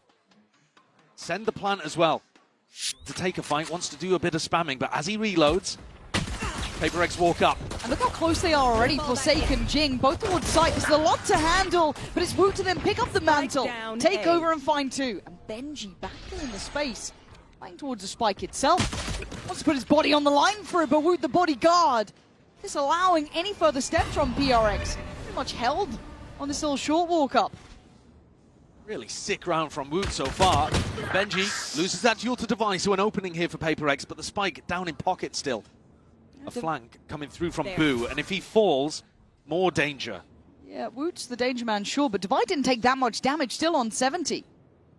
And Batman seems so acutely aware there's a chance of this flank. Boo's playing it great though, just containing. Doesn't need to do too much more. You should be able to put it somewhat safely in the hands of the 2 there and then slowly squeeze as is needed, but they're still looking for this kill. They'd love one. And Boo now on the tap of the spike will move closer. Lovely reveal. That was absolutely fantastic. Can't say enough how well that helped things. It's Woot's flash as well that sets up the Horn, can't be broken. And Woot, at every point here, excellent. The way that he trades out 2 great kills. Certainly they hadn't realized the Paper X were that deep. You're bang on with that, but Woot's there, using Mini Boo as a little piece of bait. Let's go. And Mini Boo's happy about it. So a pistol that they desperately needed, looking to try to tie the game up. Certainly can, and with weaker weapons, you have to take all advantages. Backs to the wall, Paper X normally come out swinging. Aggression, initiative. Always the plan. Forsaken waiting on this corner. Not alone, but Boo still worth his weight in gold. Takes one down with him, but it's Devi to double down. Trying to secure what looks like a dangerous round, and Batman with a rather uncharacteristic miss there. Finds himself in the cubby, but a quick made crossfire. One enemy. And that's lovely from Devi. Lovely work from him in the last couple of rounds, showing truly fantastic form. And that piece of post-plant aggression is what you need to see from Paper X too. If Heretics are going to allow you to get the plant down and they're going to play for advantage retakes, you need to stabilize that advantage by actually making a play yourself like this. Pushing through, finding these 2 couple of kills on longer sight lines where the Vandals are favored. Nice. Oh, thank God. Do I hate it when Very up. Shadows traveling. Paper X looking to be disruptive, looking to do what they do best, get under the skin. God! Forsaken! Keep them cool. Something getting curious. We saw he was the one pushed up towards Rumble. Doesn't get the shot he wanted. Benji, good work. Batman gonna find a reaction though and start making this feel dangerous. It's a 3v2 suddenly. The ult has got to catch. It's what they needed to maybe make this feel equal, but Rienz now starting to feel pressured against the odds again. Rienz has to go above and beyond here. He can't do it alone. And Paper X look untouchable. Forsaken has robbed them, jumping into the smoke with the classic up. That was a straight up 1v1. The Annihilation had caught onto his teammate. Set up by this Flash Hawk combo for the first. That a set play, the rest, One enemy. excellent. Last player standing. God, and look the at that. push into Rienz, who's been, again, the consistent pillar for Heretics. Forsaken can feel it. This is dead to rights. And now the weapon swap can come through. Ospas looking for the breakthrough, cannot find it. Him at the same time, able to find two back over on the side, gets blinded, finds a third. Somehow, some way, DRX converting this round, breaking the win streak here from MIBR as they get themselves up to double digits. Monstrous performance here from Hyunmin. So we will have to see those kills back. Holy cow. This looks so nice for MIBR. Oh, Hyunmin. All right, as the paranoia is coming through, he gets the spot. Challenges the angle. No, he's screwed anyway. It's a nice play. Man. Ospas now getting ready to go on the flank and flashback on a peek. Down the alley. Takes down Verno. TP here, however, from Zenom arriving. Just in time to lose his gun.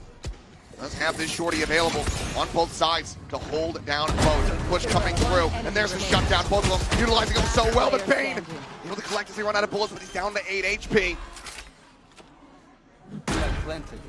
Young Gun, the Green Zelzes versus the GOAT himself, and he's had an outdone. A Red Bull clutch from Bane, continuing to put up fantastic figures. Ties it up 5-5. Wow. A little bit of a shaky decision for me.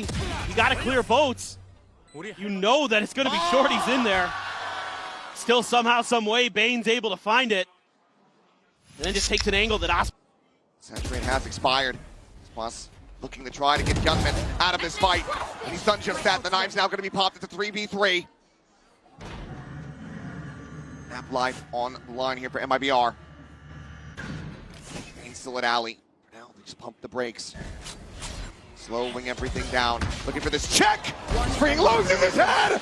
Ospas looks to send this into OT. And he has! Unbelievable! The man just cannot be stopped. He's done it again. A huge multi-kill to give his team hope to send it to overtime. My God, he's unbelievable. An absolute beast. A 4K to inspire a nation. Plus quickly dealing with him. And it's going to be eaten, but Cortesia finding freeing here on the A site, and that's going to keep attention tied here. As he finds another Bane now taken down in around the back. Hyunmin out of the smoke, also dispatched. Flashback now, frantically going to try to hold on to this operator, but he's completely surrounded. Just strafing into the angle. Cortesia should be favored for it, and he is. One tap, one kill, flawless round as we get tied up 2-2. Impeccable from MIBR. Cortesia, just by himself, blowing this one out of the park. Blowing even a save attempt from DRX of being even thought about, even being dreamt about. Just gonna fire him. On this lurk forward, able to find one, kicks away, right as the shots come through. Let's get taken low, snake bite here, we'll try to bail him out. It's going to be the Nightfall across the spike now being brought to bear here towards the A site. Two of the three remaining players from MIBR are in position. Last pack a bit too deep, but Ospas still able to find Mako. Showstopper now. Called in, sent, kill, found. And been taken down. 2v3, MIBR back into the driver's seat here within the round. Bane holding close, pushes into the smoke, trying to use it against them. Some spray forward, but plays it quietly. Just gonna be looking for the jump. The push forward, the spot on the one, but Ospas gets the better of him now. It's just down to freeing. Paint shell, perfectly positioned. Ospas gets the 4K. And that is going to be MIBR sticking around, denying match point from DRX. Just really nice stuff around this map for MIBR. The early find here on the flashback. Just saw the elbow and went for it. Oh, shot. The spot off the saturate. Might have even connected. Phenomenal work here from Ospas. He's been able to dig deep. Give MIBR some big rounds when they need him. Couple of times. Saw it yesterday against NRG. Pushing forward. And they try to take this line. Flashback. Able to find it. Here's the shots from Zenom. Who continues to challenge in, and Flashback able to stand tall. Bring, however, going to be taken down. Cortezia still looking to try to maintain control over this site, but he's fully flashed up. Flashback getting saturated by his own teammate. Does manage to go ahead and dodge around the shots. 3 kills for him. Spike now planted. Nightfall going through. Gets a connection only onto Verno. Aspas here. Likely still needs to find a bit more to try to invest the showstopper. Smoke and showers dissipating. The op scooped up and flashback. Gets the jump peak. It is on for the ace. Goes for the quick little flick. Cannot find it. Swaps to the Vandal. Hyunmin trying to bait him in. But Aspas completely, utterly contained. Dead. The ace is there. DRX are up to match point. What a round from Flashback. He's had a little bit of trouble at times in the shower, but this time there is none. A beautiful clone flash play. Even though he gets saturated, still finds the kill. And the ace onto Aspas to seal the deal. It's just a wizened nod here from Termi. Side of the map. Now again, don't fall for it just yet. Fnatic will run that clock low, but this is a minute, and that's a fantastic paranoia. And there's the flash. You look at it, Ethan called him out. It's a whiff of a star, but Som right back into it. 3 big kills, and it's a massacre. Are you starting with an ace? No. Boaster. Excuse me? Boaster, you're on 20 HP, bro. What are you doing? This is madness. Marder on the other side's made it over, and he's got the spike on that side of the door. Boaster's options, well, I guess you can open it again. You're going to try and slow things down here, but huge advantage from Marder in the pistol round. Just has to hold on to this position now. Has he added just enough doubt for Marder yet? Boaster taking this pause for thought, trying to imply he could be going elsewhere, he could be anywhere else. And I like the Marder's fallen away from this. Playing safe, allowing Boaster just enough space. But the smoke's good, the pre-fire's there. Oh, that was a nice little headshot. Nice try, but can we just talk about Som there? Like, quietly getting 4? Went absolutely huge. Again, Ethan a little sloppy on the exit from that smoke, but Som on the cleanup is absolutely huge here. Just a team player. Look, don't worry, they'll be facing me. You swing, get 3. Oh, but already pressure for Marder there, and that's a tick in the box for me, right? That's a good start. That's what it's still there. But it's only got a judge. I mean, I say that. Well, if they go through heaven. If they drop through heaven here. My God, they don't think Som's going to be here. They heard that TP earlier. He might have paid him like a fiddle. 14 seconds. Spikes down. Som on guard duty. What a stop from him. That's all he's got to do. Round 1.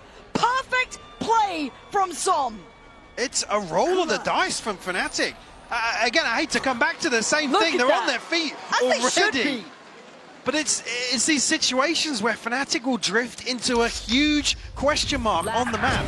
And again, if you spread wide in this default, you have information across it, like you noted. There was a TP earlier on. They know it wasn't committed to. It's just such a gamble, and it's something so sick. It's something we've seen Fnatic absolutely fumble repeatedly this year. We were waiting for someone to exploit it. We were waiting for stage, little different. So you got to look at the other side of the map now. Scuba needs to be locked in. He is catching Boaster. This is perfect work again. NRG, I can't credit enough how well they're approaching this. Absolutely. Crashy has no idea, man. This is just a checkmate again. Crashy's got to be so careful. Som's got his number on the other side.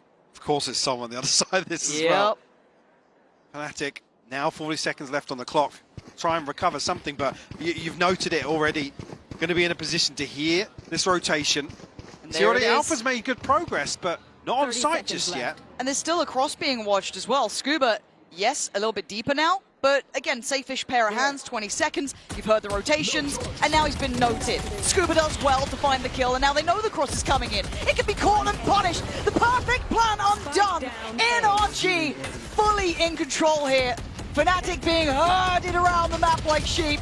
Front could try and stand, but NRG, perfection. Love this. And they need to find a way to punish this proactivity from NRG. 6-3 scoreline now. And another round where Mr. Alpha's had his res for 2 or 3 rounds now. But if they want to actively go for an engagement here to try and swing the pendulum back in their favor, cover this to potentially 4 or 5 rounds, but he'll do it here with just a hero rifle for Crashies.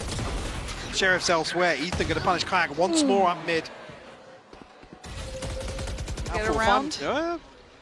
Not noted just yet, yeah. Oh, the timing, man. You can't get away from it. Crashy's still... Oh, my God. Dude, I doubted it earlier, and look at it now. The Odin just filthy on the spam. So now Kron already considered. And welcome to Odin play, baby. It's 4 kills. And it's light work for Brock. I don't think he saw 3 of them. Last round before the switch. Certainly twisting the knife now. Fnatic have to freeze behind the vice ball here, just waiting to stack up potentially on the back of the paranoia, but there's not enough time to do that versus Raw. Bro, you guys don't know how to play. Give it, Marta. Starting to heat up a bit as well, though. Aldron gets dealt with, so he does get played in. And there it is, another shot! That's a headshot, by the way. Now, Kayak's been absolute filth in these rounds! This guy is something else! 2 big kills at 45 seconds. The round might be wrapped up here. Alpha in a deeper angle. Ethan kind of almost drawn in by the paranoia, but they're still firing. Now they still break it back in. Boaster's had enough, but he goes down as well. They are scrapping this out. But Kayak 30 seconds left. Has been the start and end of these rounds, and he catches Som. None the wiser. Scuba. Oh dear. Oh dear! You don't get to miss against the king! Kayak brings it down perfectly. Fnatic, you gave them an inch, and they are starting to claw back in. Certainly seeing them start to stabilize here. Kayak is just so pixel perfect with this weapon, time and time again. With the 3rd round here in the second half of Fnatic, NRG going to be broke, nearly caught off, but catches a lot of information and utility here. Yeah, immediately NRG spring into action. Yeah, look at that burst, look at the split, straight through middle as well. It's a lovely crunch. It's lucky the Kayak's still breathing, honestly. At this point, they've lost Kron and Boaster, though. All so focused towards trying to get that A main fight going in their favor, but Scuba, lovely check there, does catch Alpha, just seen a glimpse, but it's Crashies to find Ethan. And there's layers on this. Scuba will not be moved! How's he standing still? And he's on the run. Alpha has got to find these players, and they are just evacuating the area. They don't want to give him a chance at this, and Marta feels like the checkmate. Again, just spotting him. Scuba, exceptional beginnings. Just ridiculous again. Low HP, up against the ropes, able to deliver here in the pistol round. But yeah, this pinch is so fast from NRG. Fnatic caught completely off guard. Well, because you had kind of got Kron trying to set up maybe they're the ones, Kayak, Fnatic are the ones trying to actually go forwards on the map. Find them. Bye. Otherwise, couple Guardians. You got the Spectre, you got the Bulldog, you got the Marshall. Fine, looking for a timing, but will end up getting taken down. What he's usually so consistent with, not going to be doing well for him as Hyunmin quickly comes up with a 4K out in mid. Some clean taps from the Guardian. DRX on themselves now a 2-0 start in the second half. Now let's see if DRX is going to be able to diagnose and cure some of these mid-pressure, these mid-lurks that DRX has been able. Drop down, going to be heard. Paranoia at the ready, now set the swing coming through, and Hyunmin quickly collecting the 2 in front of him. And there's the 3rd. Down A. 1 enemy 4th remaining. now to fall, and Hyunmin is going to be hunting for an ace. Flashback, however, will take it away, but DRX get themselves a flawless round win, denying Paper Rex any hope of a thrifty. Yeah, just a nice setup here. Even though Paper Rex knows what's coming at them, they still can't stop it. And that saturate from Hyunmin, so oppressive. With this last kill, he overtakes Jink. He's now 23-11. He has somehow slingshotted his way to the top of the standings. A trap play, Paper X gonna have to be clean in this fight. Starting to get an idea of this, because that's the clear on the gate crash. Don't have that as an entry tool, and the paranoia goes across, connects on the damn near everyone. Gunman still set here, only gonna be able to fight. No, finds himself a second kill. Mako swoops in and gets the 3rd. Gunman lasting way longer than anticipated, and Mako just absolutely cooks them on entry. Thanks for the 4K, but Divine out. The 1v2 has the Sheriff. It's been trusty for him. But the time is working against him, swinging around the corner. Gets the spot and cannot get the elimination. Mako with 4. Puts DRX 3-1 in pistols. And now 8-5 here on Lotus. This is just a great little set play. Mako with the paranoia to tee up Yunmin and himself. He comes in, gets the 4K. And yeah, that one hurts a lot. Don't mind what Picken running for his life. Jing now on a flank, needing to find the impact. 1 kill would give him a showstopper. He's just a world away from Forsaken, who needs to be able to hold the line. He's got to hightail it over here. Not ready, cover, go. Late check there from Gunman. It seems like they're going to be a bit suspicious about it. There's the push forward. He's trying to play this patiently, but only finds a smattering of damage. Mako down to 18. Jing now having to do it all to keep Paper Rex here at Champions. The tap of the fuse. The smoke cycled back, and he's just holding it. It's already up to half. He finds one. Showstopper. Long, and Jing gets them both. A much-needed, necessary Red Bull clutch to keep Paper Rex alive. Well, despite the struggles for Paper Rex today, Jing has been incredible. And that may just be the best yet that we've seen. My word. The instant decision to go for the showstopper. And it comes with not much time to spare. 0.33 seconds. Oh my God. Remaining on the defuse. A very clear shift in pace. Little pop flash middle. Ethan ready, but they're already going to be going past Brock. Actually, this time Crash is going to try and control the angle. Spams away. A little bit of chip though. Look at Boaster, look at Kayak. They're not sitting too well. And this plan falls short for Fnatic. Alpha going to find one en route, but Ethan said control this so well. Leaving just out for a 1v2, 6 seconds. Not enough to change the outcome now. This is the last man on the site. Can play him like a fiddle. Comfortable for NRG. Fnatic's plans of maybe finding that Odin didn't quite land. Absolutely, yeah. You can see almost the adjustment here to actually figure out and make a decision, but it just doesn't come fast enough in my eyes. Not enough pressure over on the extremity that Brock's then drifted away from to re-dart mid. It's where NRG really stood out. It was the mid-round, the repositioning from Brock. Mark's going to come in. Does still have Spike, so I get a bit nervous if he's the one exploring deeper. But for now, sees they're maybe preempting that's a good name. the retake. Yeah, lovely from Kayak. And he's been the bright spot in the dark for Fnatic. One who stepped up nicely as Alpha fancies a go. Here we go. Fnatic there. Finally showing some teeth to them. 4th round now.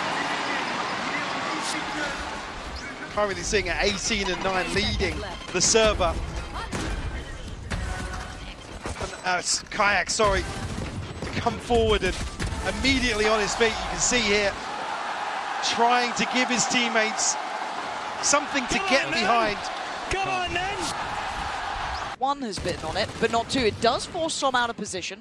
So quite a nicely crafted idea. But Scuba then gets a little curious and finds Kayak. There is another, but it's been scored off. That's Alpha. They are crossing the T's and dotting the I's, man. They've got everything under wraps. Yeah, plants in play. Again, lighter weaponry here, but they have at least made NRG work a bit harder for this. The collapse is just so decisive once more from NRG. Massive advantage here in the retake. Yeah, it's fraught with danger for Fnatic, even trying to keep themselves safe. There is no safety here. It is an absolute shutout again, as just Boaster alive, and he has been denied everything so far. Forced away on the early angle, and simplistic start towards B, but Kayak will have to freeze. Wait for a moment.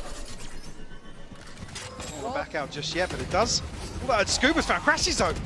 Scuba's been just so solid at this as well. There isn't easy sights to hit. He's got support there now as well. Helps on the way. Does he really need it? Fnatic relinquish that approach. Som able to just smother the sight and the choke point. Force Fnatic back now. Scuba on this angle. It's good to work. Chronicle will fall. No trade. No. No anything. Nothing. Scuba's allowed to be the turret that stands. He knows where Boaster is too. He's on for it. He fancies it. Give it a go. Drop another. Oh, Scuba! Stop blowing my mind. 10-1. I've never seen anything like this. Truly, truly unbelievable scenes. On the brink of it being another 11-1 half. I mean, the precision, by the way, as well, this wall, layering behind Scuba's wall.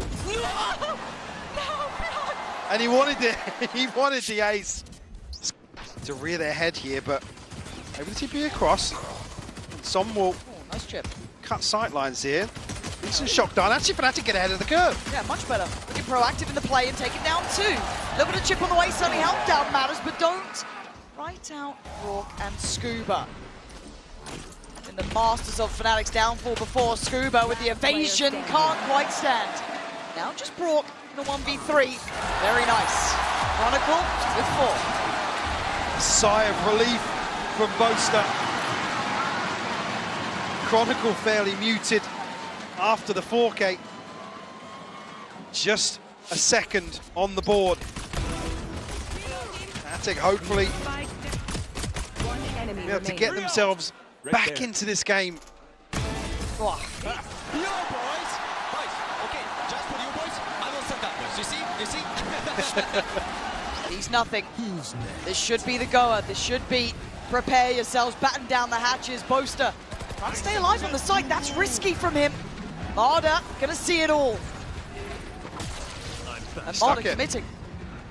They've got to check on this. They've got to look his way. They have to give up at least challenging that plant. There's nothing they can do about it now, but Marder being enough of a nuisance, enough of the thorn in the side. Does he get away with it? No! Crashy's sending him down to the depths. Not a lot of time though.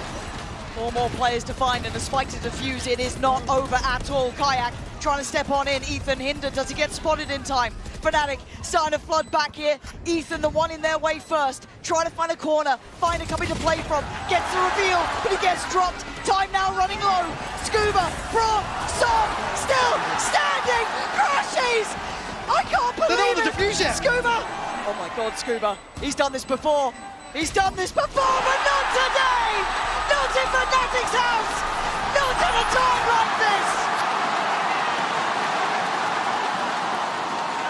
We are witnessing absolute heroics here from Fnatic.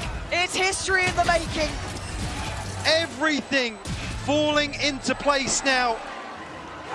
Just one more. Just one more. Crashes now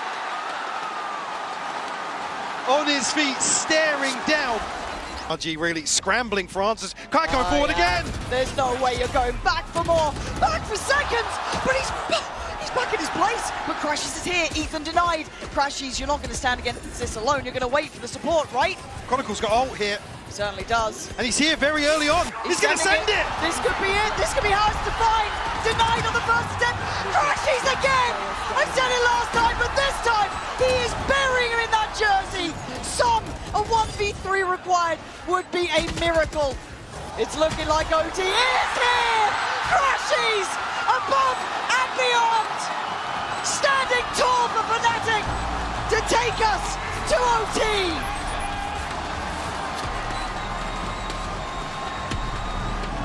Who else but Fnatic to be able to do the unthinkable time and time again. When they look dead and buried, Lauren, they pull this out of the bag. And it's Crashes.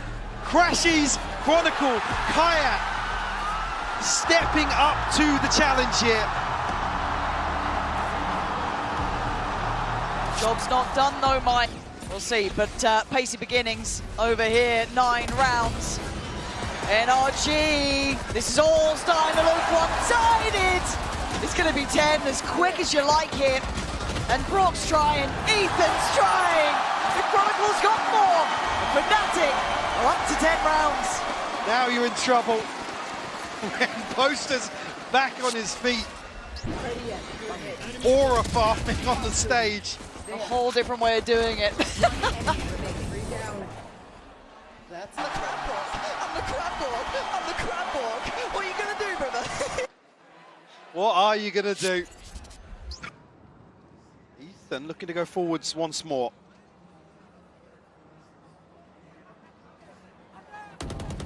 God, it's just perfect. Pixel perfect work from Ethan, but now in a little bit of danger. Can he stay alive? Can he get out of here? Not sure. Yeah, he can. Who am I to doubt him? And now he's just matching him step by step. He's read it right.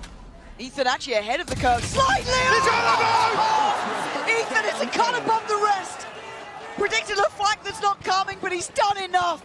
Nicely, they didn't quite have that beat on where Kayak was. And now Ethan just going to add insult to injury. Look at the time. He's making it run low, trying to find a corner to play from. Kayak actually still affected. Just about coming out fine now, but this is a lot to ask. But once again, the rookie. And he's going to need everything. 11 HP. And Scuba on the other side, sitting pretty on 41. It all comes down to that, Scuba! Sensational earlier for NRG. But Ethan, heaven sent for them. Would have been an insane clutch to pull off, but NRG able to get that across the line. I mean, Ethan is just playing absolutely out of his mind right now. Lights out, 22-11. You can see how much he wants this. To be the first true two-time